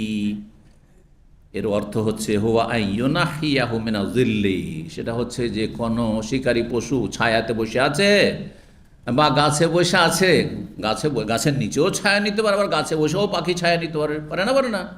আপনি চিন্তা করছেন যে এখানে আমি নিচে এখানে শুইবো বা বসবো বা খেতে বসবো, আর ওপরে পাখিটা শিকারী পাখি বসে আছে, তো আমার উপর যদি পায়খানা করে দেয় তো খাওয়া দাওয়া বা আমার শরীর খারাপ করে দেবে, সেই জন্য তাড়াচ্ছেন, সেটাও তাড়ানো যাবে না। বসে আছে, বসে থাকতে দেন, আপনি অন্য জায়গায় খুঁজেন আপনি। জি, তো বলছেন যে এর অর্থ হচ্ছে আইয়ুনাহিয়াহু মিনা যিল্লি, ছায়া থেকে তাকে সরিয়ে দেওয়া। কেন? এই উদ্দেশ্যে ইয়ানজিল মাকান্নাহু, তার জায়গায় সে অবতরণ করবে, যেখানে শিকারী পশু বসে আছে সেখানে অবতরণ করার জন্য, সেইটাও জায়েজ নাই। 10 নম্বর অধ্যায় বাবুন, এই অধ্যায় হচ্ছে লা ইয়াহিলুল কিতাল ফি মক্কা, মক্কায় যুদ্ধ করা জায়েজ নাই। হাদিস ওইগুলোই আসছে, এই জন্য বেশি আমরা বিস্তারিত বলবো না, যেখানে নতুন শব্দ আসবে বাক্য আসবে সেগুলো অর্থ করব। আবু শুরাইহ বলছেন নবী সাল্লাল্লাহু আলাইহি ওয়াসাল্লাম বর্ণনা করেছেন, লা ইয়াসফাকু বিহা দামান, হারামের এলাকাতে মক্কায় কেউ রক্তপাত করবে না। 1834 নম্বর হাদিস তাউস ইবনে আব্বাস রাদিয়াল্লাহু তাআলা আনহু বর্ণনা করছেন, তিনি বলেন কালান নবী সাল্লাল্লাহু আলাইহি ওয়াসাল্লাম ইয়াউমা ইফতাতা মক্কা, যেদিন মক্কা বিজয় হলো সেদিন নবী সাল্লাল্লাহু আলাইহি ওয়াসাল্লাম বলেছেন লা হিজরাতা, অন্য রিওয়ায়াত লা হিজরাতা বাদাল ফাত, মক্কা বিজয়ের পরে আর কোনো হিজরত নেই। মক্কা বিজয় হয়ে গেল, মক্কা ইসলামিক স্টেট হয়ে গেল, তো ইসলামিক স্টেট থেকে আবার ইসলামিক স্টেট মদিনায় যাওয়ার দরকারটা কি? কোনো নেকি নেই।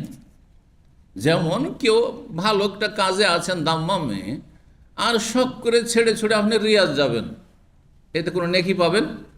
নেকি পাবেন না, এমনি যান, আপনার গরজ সেটা। আপনি জেদ্দায় থাকবেন, আপনি তাইফে থাকবেন, সমান, এখানে থাকা ওখানে থাকা সমান নেকির দিক থেকে। নেকির আশায় না, সব জায়গায় আলহামদুলিল্লাহ ইসলাম পালন করা যাচ্ছে। কিন্তু যদি কেউ কাফের দেশে থাকে বা কাফেরদের সমাজে, ওই গ্রামে গোটাটাই ধরে কাফের, আর একটা গ্রামে সব মুসলিম, আর সই আকিদার সেখানে মসজিদ আছে আর দিনী শিক্ষার ব্যবস্থা, তাহলে নেকির আশাতে আপনি হিজরত করবেন, সেখানে নেকি পাবেন আপনি। আর দুই জায়গাতে, এখানেও দিন শিক্ষার ব্যবস্থা আছে, ওখানেও দিন শিক্ষার ব্যবস্থা আছে, কোনো নেকি নেই। এক জায়গা থেকে আরেক জায়গায় যাওয়াতে কোনো নেকি সওয়াব নেই। জি, যদি সমান সুযোগ সুবিধা থাকে দিন শিক্ষার ক্ষেত্রে, আমল করার ক্ষেত্রে এবং ইসলামিক পরিবেশের ক্ষেত্রে, তো ঢাকা রাজশাহীতে কোনো পার্থক্য নেই। কথা বোঝা গেছে? কিন্তু যদি পার্থক্য থাকে যে আমি যেখানে আছি সব বেদাতি মহল, ওখানে থাকলে বেদাত করতে বাধ্য করবে, আমি না করলে, আমি শক্ত হলে আমার ছেলে মেয়েদেরকে আবার বিভ্রান্ত করে দেবে বিদাতিরা, হ্যাঁ আগামী প্রজন্ম নিয়ে আমার রিস্ক আছে, সুতরাং হিজরত করে। তখন একই দেশের মধ্যে সেটা হইতে পারে। তো বলছেন যে লা হিজরাতা, মানে এখন আর হিজরত নেই, যেই হিজরত ফরজ ছিল। তাহলে মক্কা বিজয়ের আগ পর্যন্ত নবী সাল্লাল্লাহু আলাইহি ওয়াসাল্লাম হিজরত করে গেলেন, যাওয়ার পরে দীর্ঘ 10 বছর মদিনায় অবস্থান করলেন। এর মধ্যে 8 বছর, এই সময়টা হিজরত করা, যে কেউ কালেমা পড়ে মুসলিম হবে মক্কার, তার উপর ফরজ ছিল যে মক্কা ত্যাগ করে মদিনায় আসবে দিন শিখার জন্য এবং রাসূলুল্লাহ সাল্লাল্লাহু আলাইহি ওয়াসাল্লামের পাশে দাঁড়ানোর জন্য, জিহাদে শরীক হওয়ার জন্য, ইসলামের খেদমতের জন্য, দাওয়ার কাজের জন্য। আর এই কাফেরদের মাঝে থাকা যাবে না, কারণ যে কোনো সময় মুরতাদ বানিয়ে দিতে পারে, নির্যাতনের শিকার হইতে পারো, জি ক্ষতিগ্রস্ত হইতে পারো। ওয়ালাকিন জেহাদুন অনিয়া, তবে কিয়ামত পর্যন্ত যখন প্রয়োজন হবে জেহাদ বহাল থাকবে এবং সৎ নিয়ত বহাল থাকবে। সৎ নিয়ত সব জায়গায় বহাল আছে। এক শহর থেকে আরেক শহর সৎ নিয়তে যাচ্ছেন, আপনি দেখছেন যে দাম্মামে আমার আর বেশি দিন শেখার সুযোগ সুবিধা নেই, এখন রিয়াজে দেখছি যে ভালো একজন আলেম আছে, হ্যাঁ, অথবা জেদ্দাতে একজন ভালো আলেম আছেন, তার কাছে আমি দিন শিখব, তাহলে আপনি সৎ নিয়তে যেতে পারেন। অসৎ নিয়ত নিয়ে যাচ্ছেন, ভালো নিয়ত নিয়ে যাচ্ছেন। এর বিপরীতটা, আমি ছিলাম রিয়াজে ছিলাম, কিন্তু ওখানে ভালো কিছু শিখতে পারলাম না, চলো দামামে যাই, ওখানে দিন শিখব। তো নিয়ত, সৎ নিয়ত বহাল আছে কিয়ামত পর্যন্ত। যে কোনো সৎ নিয়ত নিয়ে ভালো কাজ করবেন, ঠিক আছে। আমার আত্মীয় স্বজনদের কাছে থাকবো, একা আমি পড়ে থাকবো না, আত্মীয় স্বজনদের কাছে যাব, সৎ নিয়ত, যাতে পাশাপাশি থাকবে, তাদের খোঁজ খবর নেব, তারা আমার খোঁজ খবর নেবে, সিলাতুল আরহাম হবে, আত্মীয়তার সুসম্পর্ক মজবুত হবে, জি, ইত্যাদি। ওয়াইজাস্তন ফেরতুম ফান ফেরু, আর যখন তোমাদেরকে জেহাদে বেরোতে বলা হবে তখন বের হবে। তাহলে বোঝা গেল যে কেউ এমন আছেন যিনি জেহাদে বের হওয়ার ঘোষণা দেওয়ার অধিকার রাখেন। তার নাম কি? শাসক, সরকার। সরকার ছাড়া জেহাদ হয় না। এই নয় যে আপনার মুফতি বলছে বার্মা যেতে হবে, আর বলার পরে সে নিজেই লুকিয়ে গেল চাঁদা ফাঁদা করে, আত্মগোপন করলো। কথা বোঝা গেছে? আজকালকার কিছু পথভ্রষ্ট গোমরা হয়েছে কিছু বক্তা বাঙালি সমাজে, যারা বলছে ফিলিস্তিন যেতে হবে।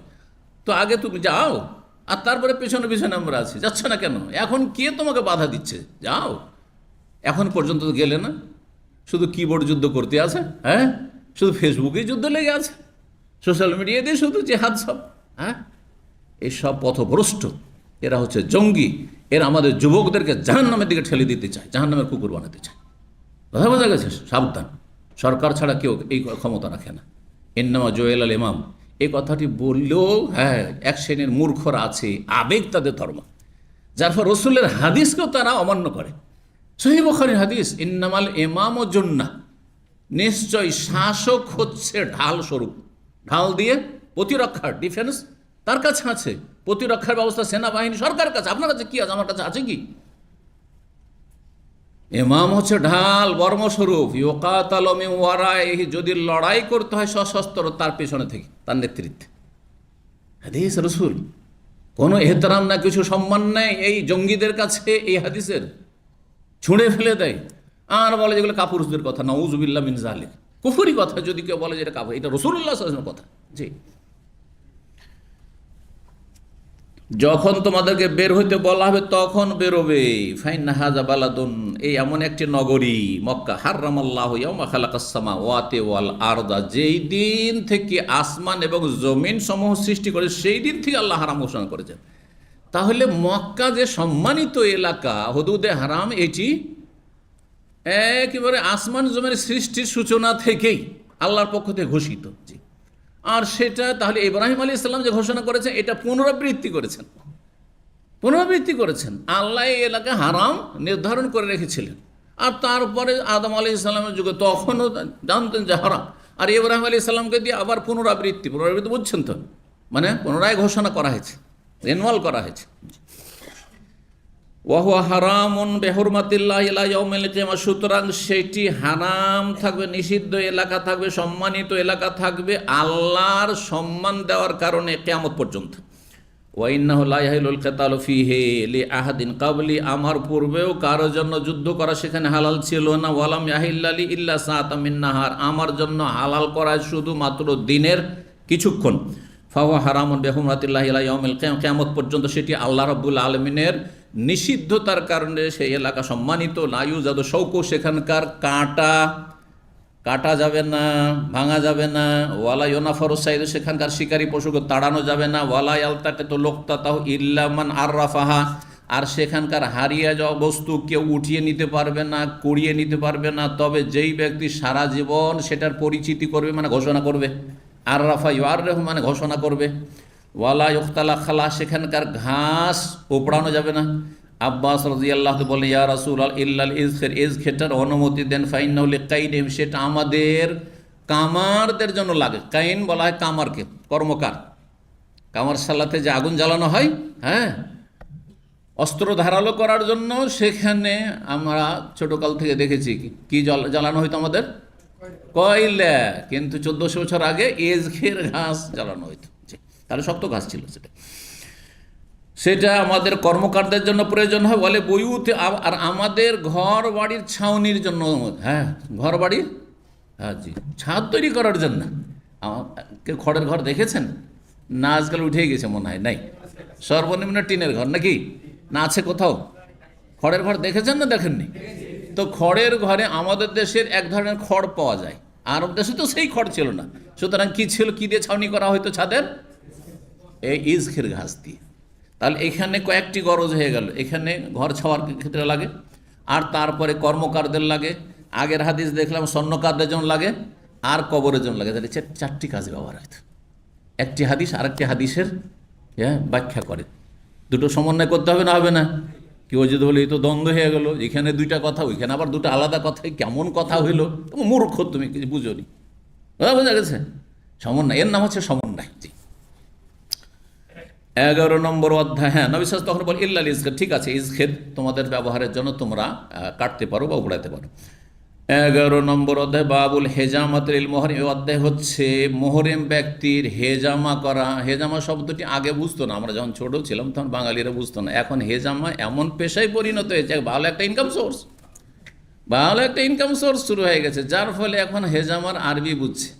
আমরা ছোটকালে হেজামা আমরা নিজেরাই বুঝতাম, মাদ্রাসা সিঙ্গা বুঝতাম, কি লাগানো, সিঙ্গা লাগানো বুঝতাম। বোঝা গেছে? হেজামা সেন্টার আজকাল, ও হেজামা সেন্টার, আবার রুকিয়া সেন্টার, আবার কেউ কেউ রুকিয়া করছে টেলিফোনে, রুকিয়া করছে। আছেন রুগী সৌদি আরবে, আর বাংলাদেশ থেকে ও টেলিফোনে মোবাইলে রুকিয়া করছে। এই সব ধর্ম ব্যবসায়ী মাজার পূজারীদের মতো এরা। কথা বোঝা গেছে? এই যে কোরআন খানি করে বক্সানো, চল্লিশা মল্লিশা করে যারা পেট ব্যবসা করছে, এদের মতো এই মিলাদ টিলাদ করে, ঠিক ওই রকম এরা ধর্ম ব্যবসায়ী। সতর্ক সাবধান এদের থেকে। সামনাসামনি রুকিয়া হইতে পারে, কথা বোঝা গেছে? আর তারও রেট এত হাই রেট, একবার যদি রুকিয়া করে 5,000 টাকা। লা হাওলা ওয়ালা কুওয়াতা ইল্লা বিল্লাহ। চিন্তা করুন, আপনি চিন্তা করুন। যার ফলে আর কোনো কিছু ফ্রি নেই। জুমা পড়াইলে 10,000 টাকাকে বানতে হবে। যদি জুমার জন্য কোনো হুজুর ডাকেন আজকাল, তো মিনিমাম 10,000 বানতে হয়। আর যদি একটু যদি ফেমাস ডাকেন, তাহলে 20,000। সব কিছু ব্যবসা শুরু হয়েছে। কেন কেন এটা শুরু হয়েছে? আল্লাহ হেফাজত করুক। তবে এই টেলিফোনের মাধ্যমে রুকিয়া করা, এটা এই জুমা পড়ে পয়সা নেওয়ার ক্ষেত্রে তো বৈধতার সুযোগ আছে, যদি লোভী না হয় আর কন্ট্রাক্টার না হয়। কথা বোঝা গেছে? কিন্তু এইসব পেশা, এই টেলিফোনে রুকিয়া করা হারাম এবং বেদাতি কাজ, আর এটা ধর্ম ব্যবসায়ীদের কাজ। ভালো করে শুনে রাখেন, সতর্ক সাবধানীদের থেকে, এটা ভণ্ড। ওয়াকাওয়া ইবনে ওমর, আব্দুল্লাহ বিন ওমর রাদিয়াল্লাহু তাআলা আনহুমা, তিনি লোহা গরম করে চিকিৎসা করেছিলেন তার ছেলের। একটি প্রাচীন ইসলামী চিকিৎসার পদ্ধতি হচ্ছে লোহা গরম করে, হ্যাঁ, বিশেষ বিশেষ রোগের চিকিৎসা স্বরূপ সেটা দিয়ে দাগানো, শরীরে সেঁক দেওয়া আর কি। আজকাল যেটাকে বলে ফিজিওথেরাপি, বুঝছেন তো? হ্যাঁ, এলাজে তবে ফিজিওথেরাপি। তা আজকাল মাশাআল্লাহ থেরাপি উন্নত হয়েছে। আর তখনকার থেরাপি কি ছিল? সরাসরি লোহা গরম করে। আরে এক সময় ছিল, আমাদের জীবনে ছিল, ধরেন খুব ব্যথা হচ্ছে, ঠান্ডার সময় খুব ব্যথা হচ্ছে কোনো জায়গাতে, আমরা করতাম কি, ওই আপনার যেটা প্রেস, আপনার স্ত্রীর লোহাটাকে গরম টরম করি, আর তারপর একটা কাপড়ের উপরে দিয়ে যাওয়ার পরে তখন সেঁক দেওয়া। করেন এগুলো? অনেকে হয়তো করেছেন আপনাদের মধ্যে। তো এটা একটু হালকা হয়েছে। আর তখন সরাসরি দাগ লাগানো হইতো। তো দাগ মুখমণ্ডলে নিষেধ। যেমন আপনার আফ্রিকার বেশ কিছু দেশের মানুষকে দেখবেন যেগুলোতে যেখানে সেখানে দাগ হয়ে আছে। আমাদের এক সুডানি ওস্তাদ ছিলেন, বুড়ো মানুষ, একবার মধ্যে ইউনিভার্সিটিতে নাহু গ্রামার পড়াইতেন, খুবই বিজ্ঞ মানুষ, কিন্তু জাহিলি যুগ থেকে উঠে এসছেন। ওই সব দেশে অনেক কুসংস্কার বিধাত ইন্ডিয়া বাংলাদেশের মতোই রয়েছে। তো সেসব কুসংস্কার একটি হচ্ছে যে চেহারাতে দাগ দেওয়া, বদনজর থাকা, এইখানে গায়ে মতো গর্ত হয়ে দাগ দেওয়া আছে। বুড়ো হয়ে গেছেন, বয়স প্রায় 70, তারপরে ওই অবস্থা 70-75 তখন আমাদেরকে যখন পড়ান 35 বছর আগে। জানি না এখন দুনিয়া আছেন না চলে গেছেন, রাহেমাহুল্লাহ, যদি চলে যান তো, আর না হলে হাফেজাহুল্লাহ। জি, তবে এখন সাবজেক্টে খুব বিজ্ঞ ছিলেন তিনি। তো বলছেন যে আব্দুল্লাহ বিন ওমর তার ছেলের শরীরে লোহা গরম করে সেঁক দিয়ে দাগ দিয়ে কি করেছিলেন? চিকিৎসা করেছিলেন ওয়াহমোহর এহরাম অবস্থায়। তাহলে জায়েজ।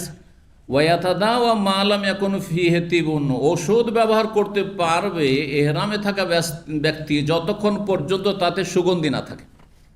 সুগন্ধিময় ওষুধ ব্যবহার করতে পারে। তাহলে যেসব মলম, অয়েন্টমেন্ট ব্যবহার করছেন অথবা ড্রপ ব্যবহার করছেন, তাতে যেন আতর সুগন্ধি না থাকে। সুগন্ধি না থাকলে অসুবিধা নেই। আজকাল সাবান ব্যবহার করতে গিয়ে অনেকে বাড়াবাড়ি করে। সাবান বলছে যে এহরাম অবস্থায় ডোব ব্যবহার করা যাবে না। না, এটা আতর না। ডোব সাবানকে কেউ বলবে যে আতর আছে, না না, আতর না, একটা ঘ্রাণ আছে, সুতরাং এগুলো জায়েজ আছে। এইরকমই ধরেন ডিটল সাবান তো কি এতে কি সুগন্ধি আছে, আতর আছে না? মোটেই না, জায়েজ আছে। কিন্তু বাড়াবাড়ি করে দেখা যায় মেনার ময়দানে বা মেনা আরাফা মুজদালিফায় ওই সাধারণ একগুলি খাস সাবান রয়েছে, ওই মৌসুমে পাওয়া যাবে, যাতে কোনো ঘ্রাণ নেই, মাটির মতো কোনো ঘ্রাণ নেই। এগুলো বাড়াবাড়ি, কোনো প্রয়োজন নেই, জায়েজ আছে, জায়েজ। আপনি ডোব সাবান অথবা এই ধরনের সাবানগুলি ব্যবহার করতে পারেন। কেউ না করে সেটাকে নাজায়েজ মনে করবেন না, আপনি করিয়েন না। জি। 1835 নম্বর হাদিস কালালানা আমর বলছেন, আউয়ালু শাইইন সামিউতু আতা, আমি সর্বপ্রথম যে বিষয়টি ইমাম আতা মাক্কির কাছে শুনেছি তাবি, ইয়াকুলু, তিনি বলেন, সামিউতু ইবনে আব্বাস রাদিয়াল্লাহু আনহুমা, আমি ইবনে আব্বাস রাদিয়াল্লাহু তাআলা আনহুর কাছে শুনেছি, ইয়াকুলু, তিনি বলেন, ইহতাজামা রাসূলুল্লাহ সাল্লাল্লাহু আলাইহি ওয়া হুয়া মুহরিম, রাসূলুল্লাহ ইহরাম অবস্থায় সিঙ্গা লাগিয়েছেন। ইহরাম অবস্থায় হেজামা করা জায়েজ। সুম্মা সামিতুহু, তারপরে তাকে বলতে শুনেছি, হাদ্দাসানি তাউস, একবার বর্ণনা করছেন আতাজ, আমি সরাসরি ইবনে আব্বাসের কাছে সাহাবীর কাছে শুনেছি, আর একবার বর্ণনা করছেন আমি ইমাম তাউসের কাছে শুনেছি, আর একজন তাবির কাছে, তিনি বর্ণনা করেছেন ইবনে আব্বাস থেকে। তো কথা তো দুই রকম হয়ে গেল না সনদে, একবার ভায়া দিয়ে পরোক্ষ, আর একবার হচ্ছে প্রত্যক্ষ ইবনে আব্বাস থেকে। তো দুটো সমন্বয় করে সনদে সমন্বয় করছে, লাআল্লাহু সামিআহু মিনহুমা, হতে পারে উভয়ের কাছে শুনেছেন। প্রথম তিনি শুনেছিলেন হয়তো তাউসের কাছে, আর তারপরে তার সুযোগ হলে ইবনে আব্বাসের সাথে সাক্ষাতের, ইবনে আব্বাসকে সরাসরি ডাইরেক্ট শুনলেন, হয় না? একবার হয়তো আজকে যে মশলাগুলি আলোচনা করলাম সেগুলি আপনাদের কোনো ব্যক্তি আপনার মাধ্যমে শুনলাম ভাইয়া দি, যে আমি বলেছি, ঠিক না?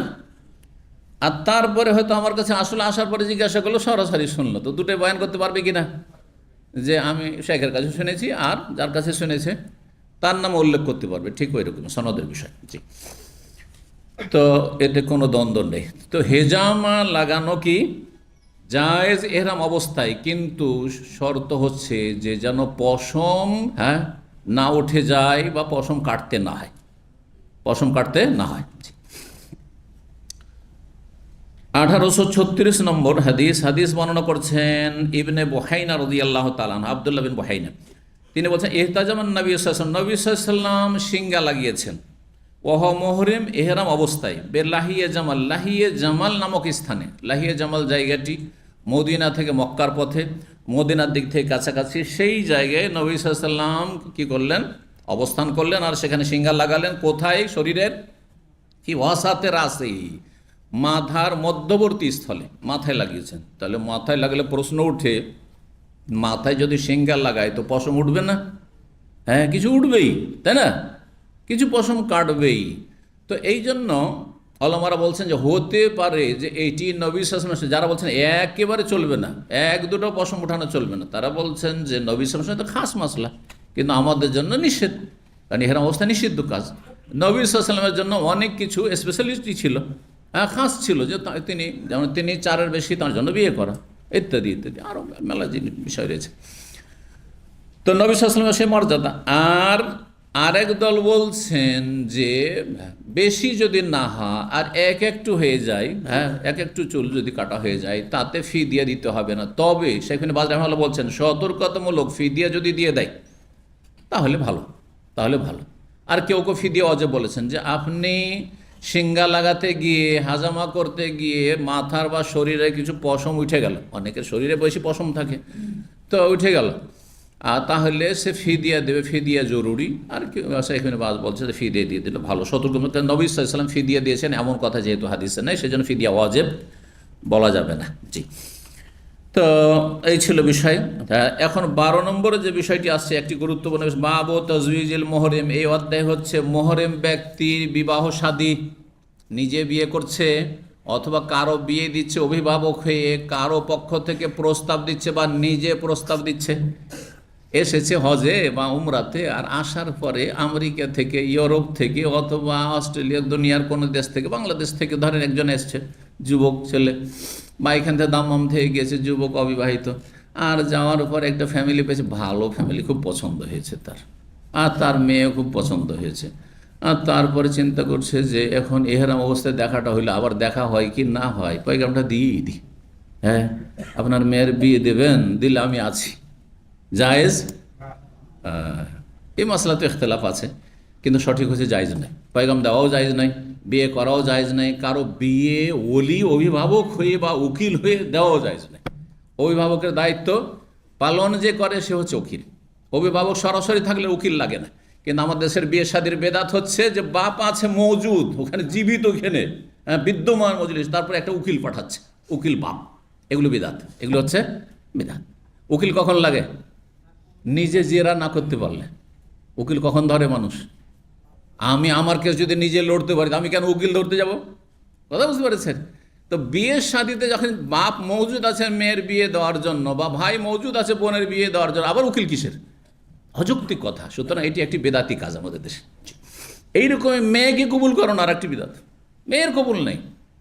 হ্যাঁ, মেয়ের সম্মতি আগেই, বিয়ের ইত্তেফাকের আগেই নিতে হবে যে বিয়ে দিতে যাচ্ছি, করবে কি করবে না, রাজি কি রাজি না, আগেই। আর কথা পাকা করে নিয়ে বিয়ের মজলিস বসিয়ে দিয়েছেন, আর তারপরে মেয়েকে কবুল করে দেয়। যদি বলে যে আমি করবো না, তখন মারধর শুরু হয়ে যাবে। তুই করবি না, তোর বাপ করবে, তাই না? তোর বাপ বিয়ে কবুল করবে। মাথা ঝুঁকিয়ে দিল। আমার শ্বশুর গ্রামে একটা ঘটনা, বলছে বিয়ে করবে না, ও মেয়ে রাজি না, আমি আমার বংশে বিয়ে করবো না, ও চাচা তো হয়, বংশে বিয়ে করবো না, আমি দূরে করবি সব বিয়ে। একটা বাপের এক মেয়ে, অনেক পয়সা।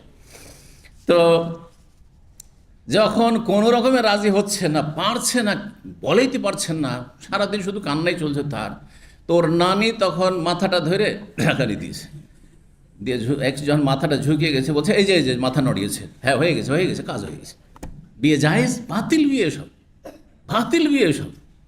এইসব মূর্খামি আমাদের সমাজে খুব হচ্ছে, আল্লাহ হেদায়েত দান করুন। তো এহরাম অবস্থায় বিয়ে শাদী, বিয়ে শাদী যদি জায়েজ না হয়, বিয়ের প্রস্তাবই না দিতে পারেন, তাহলে সহবাস, হ্যাঁ, তাহলে হজরত নষ্ট হয়ে যাবে তওয়াফের আগে হলে।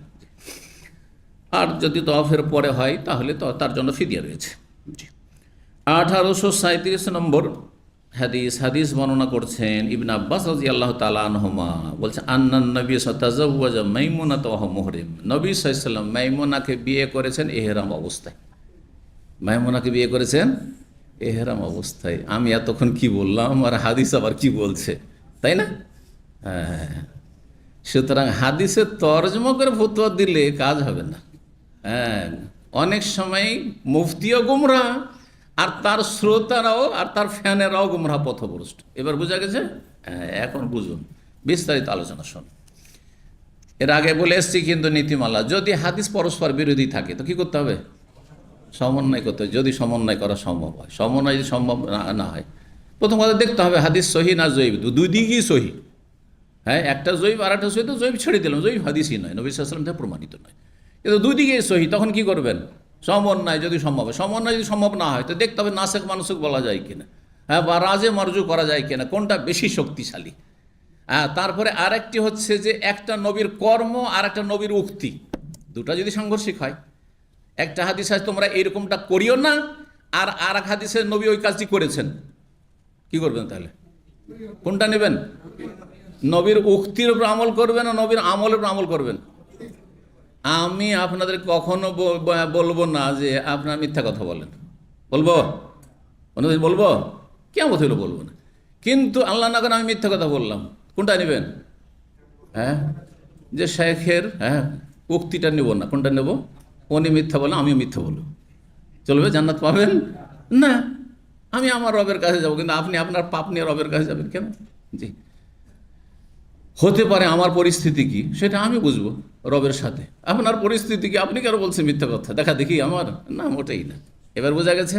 জি হ্যাঁ, এতগুলি কথা মনে রাখতে হবে হাদিসগুলির ক্ষেত্রে। এখন এই হাদিস যদি বাহ্যিকের উপর আমল করেন তাহলে এহরাম অবস্থায় বিয়ে করা যাবে। যখন বিয়েই চলবে তো তার চাইতে হালকাগুলো চলবে, বিয়ের পরেরটা চলবে না, সহবাস চলবে না এহরাম অবস্থায়। কিন্তু বিয়ে যখন চলবে তাহলে বিয়ের প্রস্তাব দেওয়া চলবে, তারপরে বিয়ের ওলি অভিভাবক হওয়া চলবে, ঠিক না? বিয়ের জন্য ঘটক হওয়া চলবে, ঘটক মিডিয়া, একবারে যাচ্ছে ছেলে পক্ষের কাছে, একবারে মেয়ের পক্ষে, ঘটক হওয়া, ঘটকালি করা জায়েজ হবে না? তাহলে এটাও জায়েজ নাই। এহরাম অবস্থায় আর ঘটকালি করছেন না, জায়েজ নাই। এহরাম খুলেন, আপনি উমরা শেষ করেন, হজ শেষ, তারপর ঘটকালি করিয়েন আপনি। কিন্তু হাদিস কি? হাদিসের নবী এহরাম অবস্থায় বিয়ে করেছেন মাইমুনাকে রাদিয়াল্লাহু তাআলা আনহা। হাদিস তো একটি, কিন্তু কথা বেশ কিছু লম্বা আছে। আপনাদেরকে সংক্ষেপে শোনাবার চেষ্টা করি। এই মাসলায় ওলামাদের ইখতিলাফ রয়েছে, দুটো মত রয়েছে। একটি মত অধিকাংশ আইম্মায়ে কেরামদের, মুহাদ্দিসিনদের, আর একটি হচ্ছে হানাফি মত। হানাফিরা অধিকাংশ সময় দেখা যায় হানাফি ফতোয়াগুলি বুখারীর হাদিসের বিপরীত হয়, তাই না? ঠিক না? অধিকাংশ সময় দেখবেন যে সবচেয়ে সহিহ হাদিস বুখারীর, আর হানাফি ফতোয়া সবসময় বুখারী হাদিসের উল্টা। বুখারী হাদিসের রফেদান আছে, রফেদান করে। বুখারীতে আছে বুকে হাত বাঁধে না।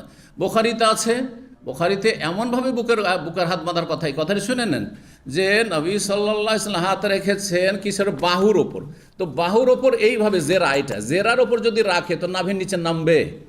অটোমেটিক বুকের উপরে হবে। এইভাবে কেউ যদি ধরে, বুখারীর হাদিস, এটা সহিহ হাদিস বুখারীর। এগুলোর বিপরীত। সহিহ বুখারীতে সূরা ফাতিহা ছাড়া নামাজ হয় না। আর হানাফিরা ইক্তাদা বিহাযাল ইমাম, বোবা হয়ে দাঁড়িয়ে থাকে ইমামের পিছু। শোনুক আর নাই শুনুক, শুনলেও চুপ আর না শুনলেও, জোহরেও চুপ, আসরেও সব সময়। কথা বোঝা গেছে? সবই শুধু সহিহ বুখারীর হাদিসের খেলাফ মাসলা। এইখানে পেয়ে গেছে আর একবারে ছো মেরে নিয়েছে দৌড় একবারে। হানাফি মাযহাব বলছে দেখো দেখো বুখারীর হাদিস আছে যে এহরাম অবস্থায় বিয়ে চলবে, আমরা তো ওইটাই বলছি, তোমরা বুখারীর হাদিস মানো না। এবার বুঝেছেন? চলেন আর কি আসল মাসলা শুনুন। ইখতিলাফ আল উলামা ফি মাসালাত নিকাহিল মুহরিম। মুহরিম ব্যক্তির বিয়ে শাদী সম্পর্কে ওলামাদের ইখতিলাফ রয়েছে, দুটো মত রয়েছে। কেন? কারণ দলিলগুলি পরস্পর সাংঘর্ষিক। কিছু দলিল পাওয়া যায় যে এহরাম অবস্থায় বিয়ে করা জায়েজ নয়, প্রস্তাব দেওয়া জায়েজ নয়, আর ঘটকালি করাও জায়েজ নয়, কোনো কিছু জায়েজ নয়, ওলি হওয়াও জায়েজ নয়, সব বাতিল হয়ে যাবে যদি এইরকম অবস্থায় এহরাম অবস্থায় কেউ বিয়ে করে। বাতিল, বিয়ে দেয় ওলি হয়ে বাতিল। ভালো করে শুনে না, কারণ জায়েজ নাই, হারাম মানে বাতিল। আর এক দল বলছেন জায়েজ। তো কেন ইখতিলাফটা হয়েছে? পরস্পর বিরোধী হাদিস থাকার কারণে। কালাতিল আহনাফ, হানাফিরা বলছে ইয়াজুজু লিল মুহরিম আইয়ানকিহা ওয়া ইয়াকিদা। মুহরিমের জন্য জায়েজ এহরাম অবস্থায় হজ উমরায় আছে, আরাফার ময়দানে বিয়ে বসাইতে পারবে, আরাফার ময়দানে অন্যের বিয়ে দিতে পারবে, ওলি হয়ে দিতে পারবে, মেয়ের বিয়ে বোনের বিয়ে দিতে পারবে। কথা বোঝা গেছে না? জি। তাদের দলিল কি? এতক্ষণ কি পড়লেন? এই হাদিস, বুখারী হাদিস পেয়ে গেছে, মাশাআল্লাহ। কথা বোঝা গেছে? জি হ্যাঁ। আচ্ছা, দ্বিতীয় মত কালাল জমহুর অমল মালিকিয়া, শাফিয়া, হানাবেলা, মুহাদ্দিসিন, ফুকাহা, আহলুল হাদিস, সালাফি, গোটা দুনিয়া পূর্ব পশ্চিম সব কি বলছেন? যে বিয়ে জায়েজ নয়। লা ইয়াহিল্লু লিল মুহরিম, মুহরিমের জন্য বিয়ে করা হালাল নয়, নিজে বিয়ে করা, আয়ুনকিহা বা কারো বিয়ে দেওয়া অভিভাবক হয়ে, এমনকি পেগাম প্রস্তাব দেওয়া, ঘটকালি করা, কোনোটাই জায়েজ নয়। দলিল সহিহ মুসলিমের হাদিস 2522 নম্বর, আর তারপরেও এসেছে, কয়েকবার এসেছে হাদিসটি। হাদিসের বর্ণনাকারী সাহাবী তৃতীয় খলিফা রাশিদ উসমান বিন আফফান রাদিয়াল্লাহু তাআলা আনহু বলছেন, নবী সাল্লাল্লাহু আলাইহি ওয়াসাল্লাম বলেছেন লা ইয়ানকিহুল মুহরিমু ওয়ালা ইউনকিহু ওয়ালা ইয়াখতুব। মুহরিম ব্যক্তি, ইহরাম অবস্থায় থাকা ব্যক্তি বিয়ে নিজে করতে পারবেন না, আর কারো বিয়েও দিতে পারবেন না, আর ওয়ালা ইয়াখতুব, আর পেগাম দিতে পারবেন না। ইয়াখতুব খাতাবা, ইয়াখতুব খিতবাতান মানে পেগাম প্রস্তাব দেওয়া, আর খাতাবা ইয়াখতুব খুতবাতান মানে ভাষণ দেওয়া। দেখলেন পার্থক্য? একই মাদ্দা, একই ধাতু, একই শব্দ, শুধু মাসদারে গিয়ে আলাদা হয়ে গেল, অর্থ পাল্টে গেল, কোথা থেকে কোথায় চলে গেল। খুতবা মানে ভাষণ, খুতবা বক্তব্য, আর খিতবা মানে পেগাম প্রস্তাব, বিয়ের প্রস্তাব।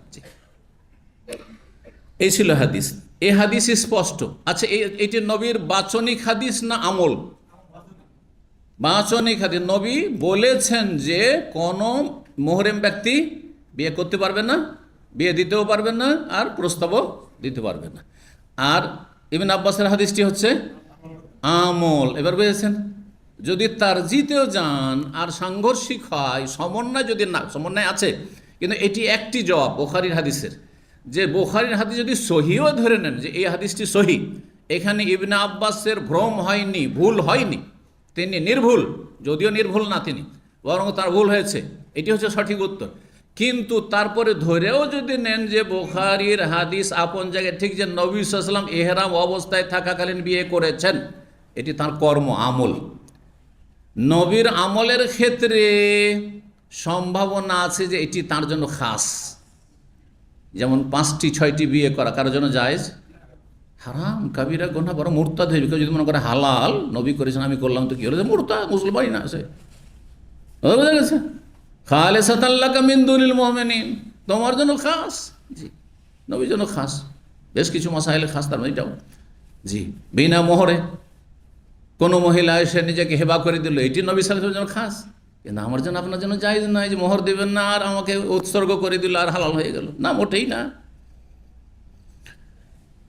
তো হতে পারে যে নবী সাল্লাল্লাহু আলাইহি ওয়াসাল্লামের জন্য খাস এটি।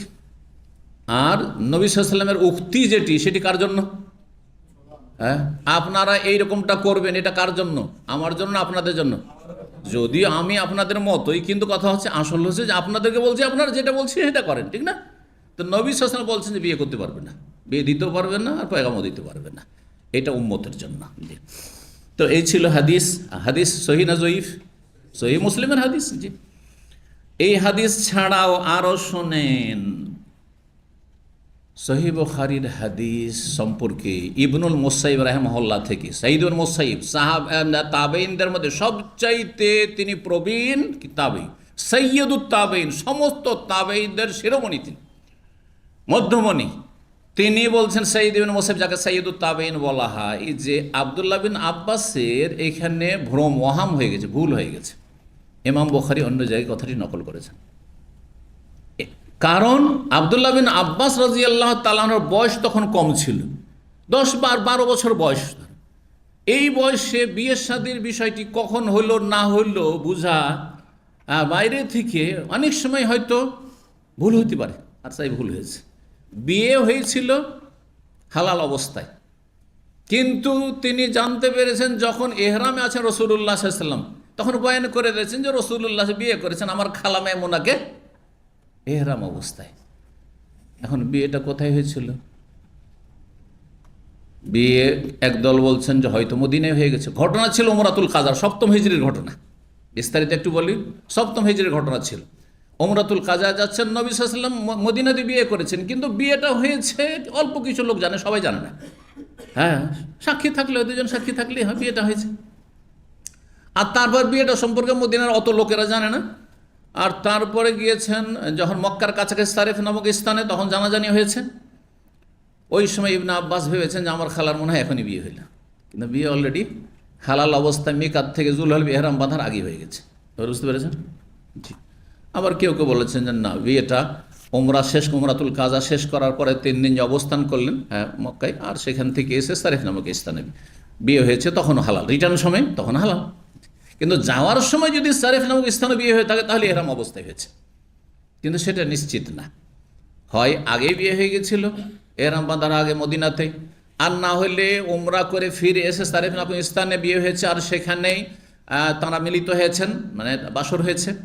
আর সেখানেই মাইমুনা রাদিয়াল্লাহু তাআলা আনহা দীর্ঘ সময় পরে নবী সাল্লাল্লাহু আলাইহি ওয়াসাল্লামের ইন্তেকাল হয়েছে, সেখানে তার কবর আছে। এবং কবরটি এখন কিন্তু পরিচিত, চিহ্নিত।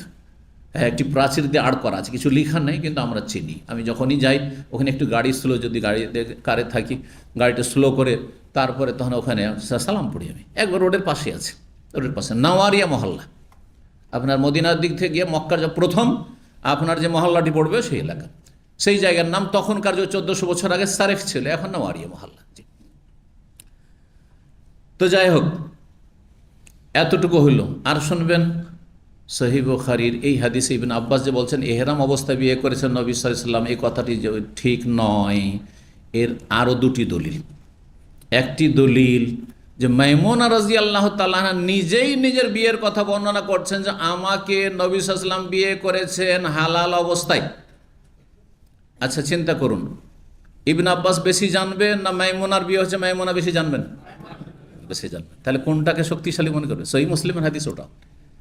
আর একটি হাদিস শোনেন, আবু রাফে, মাইমুনার স্বাধীনকৃত গোলাম, তিনি ছিলেন ঘটক, ঘটকালি করছিলেন। একবার নবী সাল্লাল্লাহু আলাইহি ওয়াসাল্লামের কাছে আসে, নবী সাল্লাল্লাহু আলাইহি ওয়াসাল্লাম বলে যে পেগাম দিয়ে এসো, সে রাজি কিনা। হ্যাঁ, আবার তার খবর নিয়ে আসে। এই যে মাঝে মাঝে মিডিয়া, হ্যাঁ ভাইয়া হয়ে কাজ করছেন বিয়ের, কে করছিলেন? আবু রাফে। আবু রাফেও বর্ণনা করছেন, তিরমিজির হাদিস আর মুসনাদ আহমদ আর কয়েকটি হাদিসের কিতাবের সুনানের কিতাব, হাদিসটি সহিহ। আবু রাফে বলছেন যে রাসূলুল্লাহ সাল্লাল্লাহু আলাইহি ওয়াসাল্লাম হালাল অবস্থায় বিয়ে করেছেন মাইমুনাকে, ওয়াকুন্তু আনাস সাফিরু বাইনাহুমা, তাদের মাঝে আমি দূত ছিলাম, মানে ঘটক ছিলাম। আচ্ছা, ঘটক বেশি জানবে না ইবনে আব্বাস বেশি জানবে? যে বিয়ে দিছে সে জানবে যে নবী সাল্লাল্লাহু আলাইহি ওয়াসাল্লাম বিয়ে করছেন, এই সময় এহরামে আছেন না বিনা এহরামে আছে, জানবেন না? আর কি চান? তাহলে বোঝা গেল যে এখানে বুখারীর হাদিসে আব্দুল্লাহ বিন আব্বাস রাদিয়াল্লাহু তাআলা আনহুমার কি হয়েছে, হয় ভ্রম হয়েছে, যেমন ইবনে সাঈদ বিন মুসাইয়্যিব বর্ণনা করেছেন, আর না হলে নবী সাল্লাল্লাহু আলাইহি ওয়াসাল্লামের সাথে খাস যদি এহরাম অবস্থায় বিয়ে হয়ে থাকে, কিন্তু আমাদের জন্য নবী সাল্লাল্লাহু আলাইহি ওয়াসাল্লামের বচন উক্তি যে তোমরা বিয়ে করতে পারবে না, বিয়ে দিতেও পারবে না, পেগামও দিতে পারবে না। এতগুলি কথা আপনাদের সামনে বর্ণনা করলাম। সুতরাং এহরাম অবস্থায় বিয়ে শাদী করা নিষিদ্ধ।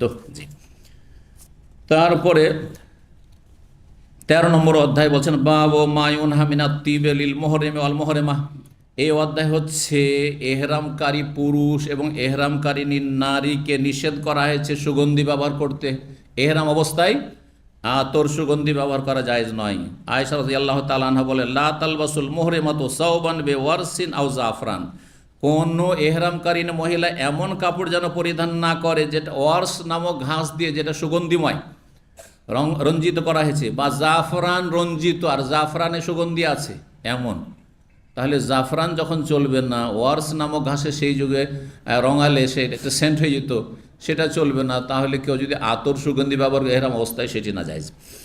1838 নম্বর হাদিস বর্ণনা আব্দুল্লাহ বিন উমর রাদিয়াল্লাহু তাআলা বলছেন কামা রাজুল, জনক ব্যক্তি দাঁড়ালো আর বলল ইয়া রাসূলুল্লাহ মা যা তা'মুরুনা আন নালবাসা মিনাস সিয়াবি ফিল ইহরাম, এহরাম অবস্থায় কোন কোন কাপড় আমরা পরিধান করতে পারবো, আমাদেরকে কি নির্দেশ দিচ্ছেন? ফাকাল নবী সাল্লাল্লাহু আলাইহি ওয়াসাল্লাম লা তালবাসুল কুমুসা, তোমরা জামা পরতে পারবে না, শার্ট। কামিজের বহু বচন। হ্যাঁ, কামিজ কাকে বলে? শরীরের ওপর ভাগে যে কাপড়টি থাকে সেটার নাম হচ্ছে কামিজ। সেটা পাঞ্জাবির আকারে হোক, জুব্বার আকারে হোক, আর আপনার পাকিস্তানি ড্রেসের আকারে হোক, আর শার্টের আকারে হোক, অথবা টি শার্টের আকারে হোক, গেঞ্জির আকারে, যেগুলো শরীরের গঠনে বানানো হয়েছে, তৈরি করা হয়েছে এমন কাপড়। আজকাল ফোকাহাদের ভাষায় সহজ বলা সেলাইকৃত কাপড় পরতে পারবেন না, তাই না? কারণ সেলাই করে সাধারণত গেঞ্জি হোক আর জামা হোক, এগুলো সেলাই করে তৈরি করা হয়, বেনা সেলাই কাপড় হইতে হবে। এমনকি লুঙ্গি, লুঙ্গি এহরাম অবস্থায় জায়েজ না জায়েজ নয়? হ্যাঁ, বলেন না কেন জায়েজ নয়? বাঙালি লুঙ্গি জায়েজ নয়, কিন্তু কেরালা লুঙ্গি হলে, কেরালা লুঙ্গি হলে এহরাম সেম সেলাই করার নেই, বোঝা গেছে? সাদা হওয়া উত্তম, শুধু সাদা যদি না হয়, রঙিন হয়, তো এরকম করতে পারে। আজকাল কেউ করবে না, কারণ অভাব নেই আর অ্যাভেলেবেল সাদা। কিন্তু ধরেন এমন একটা যুগ আসলো, সময় আসলো, বা এমন পরিস্থিতিতে পড়েছে সাদা কাপড় পাচ্ছেন না। বাংলাদেশ থেকে যারা হজ উমরাতে আসছেন, এইখানকার মতো মোটা মোটা কাপড় পান না, তখন এমনি থান কেটে নিয়ে আসছেন না, থান কেটে চলছে। এমন সময় এমন পরিস্থিতিতে পড়লেন যে রঙিন কাপড় ছাড়া কোনো কাপড়ই নেই, এরা বাঁধতে পারবেন না। সেলাই রাখছেন না, বাস এমনি লুঙ্গি সেলাই করা আছে, ছিঁড়ে ফেলে দেন, আর তারপরে তখন একবার বিনা সেলাই লুঙ্গি দিয়ে আপনি এরাম বাঁধেন, কোনো অসুবিধা নেই। সাদা শুধু সুন্নাত, সাদা ওয়াজিব নয়, ভালো করে শোনেন। সাদা জীবিত মৃত, এমনকি কাফনের ক্ষেত্রে জীবিত মৃত সবার জন্য সুন্নাত, আর ইহরামের জন্য সুন্নাত। তো জামা পরতে পারবেন না, ওয়ালাত সারাউইলাত, আর সিরওয়াল পরতে পারবেন না। সিরওয়াল মানে শুধু পায়জামা, তাহলে প্যান্ট পরতে পারবেন নাকি? মানে শরীরের নিম্নভাগে নিচের দিকে যে কোনো পোশাক যেগুলো সেলাই করা, সেটা আন্ডার প্যান্ট হোক, জাঙ্গিয়া হোক, অনেকে কিন্তু এরকম কাজ করে। আমাদের এক ছাত্র 2007-08-এর দিকে ছিল, ছাত্র মানে খুব বেশি, মানে বেশি দার্সে আসতো না, এলএডিস বর্গটা থাকছিল। ছেলেটা আমার সাথে হিজরার সাথে এক সময় করেছিল, তো আমি ওখানে মোয়াল্লেম হয়ে গেছি হিজরাতে। আর তারপরে সে এহরাম বেঁধেছে জোহর পরে, জোহর থেকে আসরের মাঝখানে খেদমত করতে জাওলা খায় ছেলেটা, এখন নাই হয়তো। তো সে তাকে জিজ্ঞাসা করছি, কি এহরাম বেঁধেছ? বলছে হ্যাঁ এহরাম করেছি। দেখছি যে ও সাদা কাপড় পরে আছে, তা বলে ভিতরে কিছু নেই তো? কি যে আল্লাহ আমাকে বলাচ্ছে, কি তলে কিছু নেই তো, ভিতরে কিছু নেই তো? বলছে শুধু জাঙ্গিয়াটা আছে হুজুর। হারাম, জায়েজ নয়। জি, তো কি বলছিলাম, সিরওয়াল চলবে না, মানে নিচের শরীরে সেলাই করা কোনো কাপড় চলবে না। ওয়ালাল আমায়ম, আর পাগড়িও চলবে না। পাগড়ি তো সেলাই করা নাই, কিন্তু যে মাথা ঢাকা, পাগড়ি চলবে না। ওয়ালাল বারানেস, আর বর্ণসও চলবে না। বর্ণস হয় টুপি, যেমন অনুবাদকরা অনুবাদ করেছে বাংলা অনুবাদে। আর বর্ণস এমন জামা যাতে টুপি লাগানো আছে, টুপি বিশিষ্ট জামা। আর যেটা মাগারেবা, হ্যাঁ, পশ্চিম আফ্রিকার লোকেরা ব্যবহার করে, এই যে মরক্কো, তারপরে তুনেসিয়া, তারপরে আলজেরিয়া, এইসব দেশে ব্যবহার হয়, দেখেছেন? এখানে এইখানেও কিছু পাওয়া যায়, ওগুলো পোশাক পাওয়া যায়। এখানে একটা টুপি ঝুলছে, উঠিয়ে দিল, চলবে না, এটা করা যাবে। আচ্ছা, এমনি টুপি, এই টুপি চলবে? তবলিগি ভাইয়েরা বাথরুমেও যায় খালি গায়ে, নিচে একটা লুঙ্গি আছে, গেঞ্জি পর্যন্ত না, কিন্তু টুপি ছাড়বে না। প্রথম যখন আমি তবলিগি ভাইদেরকে দেখি 1982 মাদ্রাসা আহলে হাদিসদের, আসলে তবলিগি কয়টা দল চলেছে, আহলে হাদিসরাও আকীদা মানহাজ খুব কম বুঝতো, তো ওদেরকে আশ্রয় দিয়েছে, মসজিদে এসে তারা অবস্থান নিয়েছে। আর হাম্মামে যাচ্ছে, দুপুরবেলা দেখি বাথরুমে যাচ্ছে, তো গেঞ্জি নেই, খালি গায়ে। আমরা জীবনে মাদ্রাসার ছাত্র, 18 বছর বয়স, তারপর কখনো খালি গায়ে হই না। রুমের ভিতরে ছাড়া কখনো, ভাই রুমের ভিতরে সাথীর সঙ্গে আছে, কখনো খালি গায়ে হই না, গেঞ্জি পরে থাকি।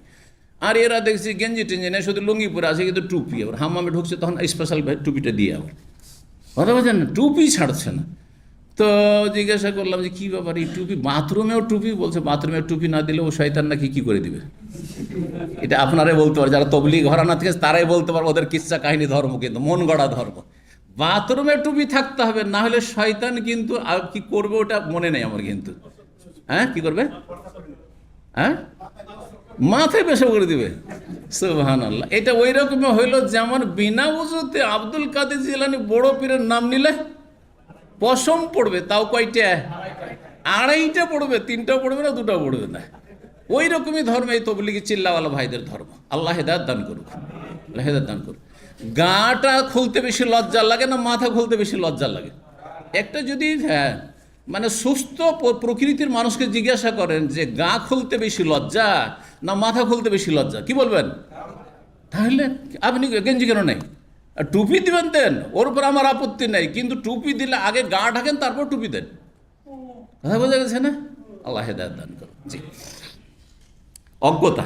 জি, তো বলছেন যে বর্ণস চলবে না, মানে টুপি চলবে। ইল্লা আন ইয়াকুনা আহাদুন লাইসাত লাহু নালান। আচ্ছা, কারো কাছে যদি স্যান্ডেল না থাকে, স্যান্ডেল নেই আর মোজা আছে, খালি পায়ে হাঁটবে, পাথরে খালি পায়ে হাঁটলে তো পা জখম হয়ে যাবে। তো বলছে ফালিয়াল বাসিল খুফাইন, মোজা পড়তে পারবে, তাহলে মোজা পড়বে, কিন্তু মোজা যে ওপর থেকে আছে টাকনার নিচ পর্যন্ত কেটে নিতে হবে। হ্যাঁ, স্যান্ডেল বা জুতো মারখাবা নিয়ে নিতে হবে, টাকনার নিচে পর্যন্ত করতে হবে। ওয়ালিয়াক্তা আসফাল মিনাল কাবাইন, 2 টাকনো বা গিরার নিচ পর্যন্ত কেটে নিতে হবে। ওয়ালা তালবাসু সাইয়্যা মাসাহু জাফরান ওয়ালাল ওয়ার্স, আর এমন কাপড় পরিধান করবে না যেটা জাফরান বা ওয়ার্স নামক ঘাস দিয়ে রঞ্জিত হয়েছে বা স্পর্শ করেছে, সুগন্ধি যাতে আছে, আতর সুগন্ধিওয়ালা কাপড় পরবে না। ওয়ালাতান তাকুল মোহরেমাত, আর এহরামকারীন মহিলা নেকাব মুখোশ ব্যবহার করবে না। তাহলে মহিলারা যে নেকাব পরে, বোরকার সাথে এই নেকাব পরা জায়েজ নয়। এইরকম মহিলারা করোনার যুগে যে মাস্ক পরতো, এটাও জায়েজ নয় তাদের জন্য। পুরুষরা মাস্ক পরলে ফিদিয়া লাগবে না, এই মশলা অনেকে জানে না। কারণ পুরুষদের ক্ষেত্রে চেহারা ঢাকা নিষেধ, এমন কোনো হাদিস নেই। মাথা ঢাকা নিষেধ। এই মাসলা এমন একটি সূক্ষ্ম মাসলা, পুরুষ নারীর ক্ষেত্রে পার্থক্য এহরামের ক্ষেত্রে, যা অনেক আলেমরাও খেয়াল করে না। মনে করে যে মুখ ঢাকা যেমন মহিলাদের যাবে না, তেমন মনে হয় পুরুষেরও যাবে না। এই করোনার যুগে যারা ওমরা করেছেন, আমরা ওমরা করেছি, বাধ্যতামূলক ছিল কি লাগানো, মাস্ক লাগানো, মুখোশ লাগানো। পুরুষরা যদি বাধ্য হয় তাহলে তাদেরকে ফিদিয়ে দিতে হবে না, কিন্তু মহিলা যদি মাস্ক লাগিয়ে কি করে থাকে, ওমরা এহরাম বেঁধে থাকে, ওমরা করে থাকে, হজ করে থাকে, তাহলে অবশ্যই তাদেরকে ফিদিয়ে দিতে হবে। বুঝতে পেরেছেন? কারণ তাদের আসল মহিলাদের এহরামই হচ্ছে চেহারাতে। কিসে? চেহারাতে। এখানেই পার্থক্য, যে মহিলারা চেহারা ঢাকতে পারবে না। চেহারা কি দিয়ে ঢাকবে না? মুখোশ দিয়ে বেঁধে রেখে, যে নেকাবলা, নেকা মানে ফাটল, নখ মানে ছিদ্র, নেকাওয়ালা বাঁধবে না। তাহলে কি বেগানা পুরুষদের সামনে সুন্দর সুন্দর মহিলা সারা পৃথিবী থেকে আসছে, যুবতীরা হজে আসছে, তারা এরকম বেহাই ব্যাপারটা চেহারা খুলে রাখবে? বড় ফিতনার কারণ হবে না। এই ক্ষেত্রে মা আয়েশা রাদিয়াল্লাহু তাআলা আনহার সুন্নাত আপনাকে মনে রাখতে হবে। তিনি নবী সাহেব সহধর্মিনী, দিন সম্পর্কে তিনি ফাকিহা জ্ঞানী। তিনি বলছেন, সহিহ বুখারীর হাদিসে রয়েছে যে আমরা এহরাম অবস্থায় থাকতাম মদিনা থেকে মক্কার পথে, আর যখন কাফেলার লোকেরা দূরে থাকতো চেহারা খোলাই রাখতাম, আর যখন দেখতাম যে লোকেরা বেগানা পুরুষরা কাছে চলে আসলে এখন আমাদের চেহারা দেখতে পাবে, তখন সাদালাত এহদানা জেলবাবাহা, আমাদের বড় বড় ওড়না চাদর যেটা ছিল সেটাকে আমরা এইভাবে ঝুলিয়ে নিতাম, এভাবে ঝুলিয়ে নেবেন। এটা জায়েজ। সেখানে যদি ছুঁয়ে যায় অসুবিধা নেই। এখানেও বাড়াবাড়ি করে কিছু মহিলা, যে লটকানো তো যাবে ওড়না বা চাদর, কিন্তু যেন চেহারা স্পর্শ না করে কাপড়ে, সেই জন্য একটা টুপি আবার এই দিকে, হ্যাঁ, লম্বা হয়ে এইদিকে লম্বা হয়ে আছে, আর এখানে এইরকম করে ধরে আছে, এইরকম করে। না, এটাও বাড়াবাড়ি, চরমপন্থা। এর কোনো দলিল নেই। বাড়াবাড়িও ছাড়তে হবে আর ছাড়াছাড়িও ছাড়তে হবে। ইসলাম হচ্ছে মধ্যমপন্থা সব ক্ষেত্রে, ভালো করে শুনে রাখুন। জি, তো চেহারা অবশ্যই ঢাকবে, বেহায়া বেপর্দা থাকবে না। যেসব মহিলারা চেহারা খুলে রাখার হুজ্জত করে, একবার মিকাতে তায়েফে, তখন বাসে 2005-এর দিকে 6-এর দিকে, সুবহানাল্লাহ, আমি গেছি দায়ী মোয়াল্লেম হয়ে, আর আমার সাথে আমার ফ্যামিলি আছে, আর এক মেসরি মহিলা এসে ও নসিহত করা শুরু করেছে। ও এসে বাচ্চার মাকে বলছে যে না না, আপনি যেভাবে ঢাকছেন এটা চলবে না। ও নেকাব খুলে নিয়েছে, কিন্তু ওড়না দিয়ে ঢেকে আছে। ওড়না ঝুলে বলছে না, এটা চলবে না, চেহারা খুলে থাকতে আমার মতো। তখন বাচ্চার মা বলছে চলে, যে শেখাচ্ছে ওর সাথে কথা। তা আমার কাছে এসে হাজির করে দিয়েছে, ও আর কি জবাব দিবে। তখন আমি তাকে বুঝালাম, বুঝবে কেন, এমনি চেহারা বলতে অভ্যস্ত তারা, হ্যাঁ বুঝবে কেন, বুঝতে চাইবেন। আর আরবদের একটা রোগ আছে, মনে করে যে ধর্মের ঠিক এমন হয়েছে ওরাই নিয়েছে, ইল্লা মানে মাশাআল্লাহ, মনে করে যে ইসলাম সম্পর্কে শুধু তারাই জানে, অথচ মুখে দাঁড়িয়ে নেই, কিন্তু ফতোয়াবাজি করবে। কথা বলছেন, এমামতিতে আগেই টান দিয়ে যাবে।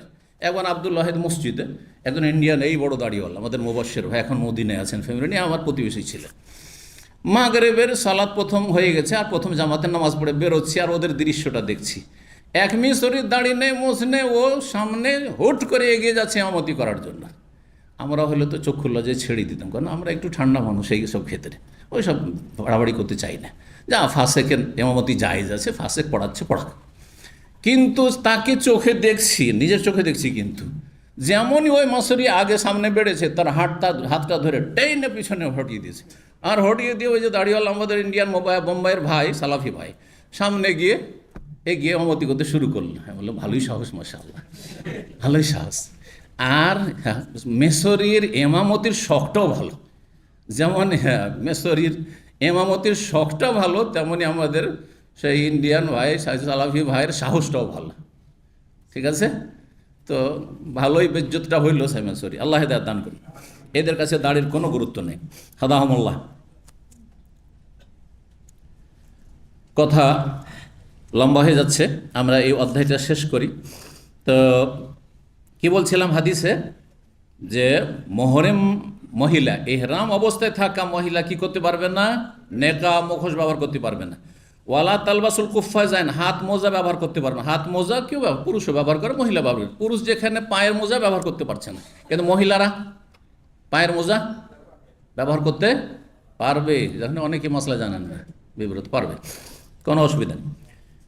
তো তারপরে বলছে ওয়াকানা ইয়াকুল, আর নবী সাল্লাল্লাহু বলছিলেন, লা তানতাকিবুল মুহরিমাতু, মুহরিম ইহরামকারিনী মহিলা নেকাব ব্যবহার করবে না, ওয়ালা তালবাসুল কুফফাজাইন, আর একটা হাদিসে। তারপরে হাদিসে ওই একই কথা রয়েছে, লা তাতানাক্কাবুল মুহরিমাতু, শব্দের পার্থক্য রয়েছে।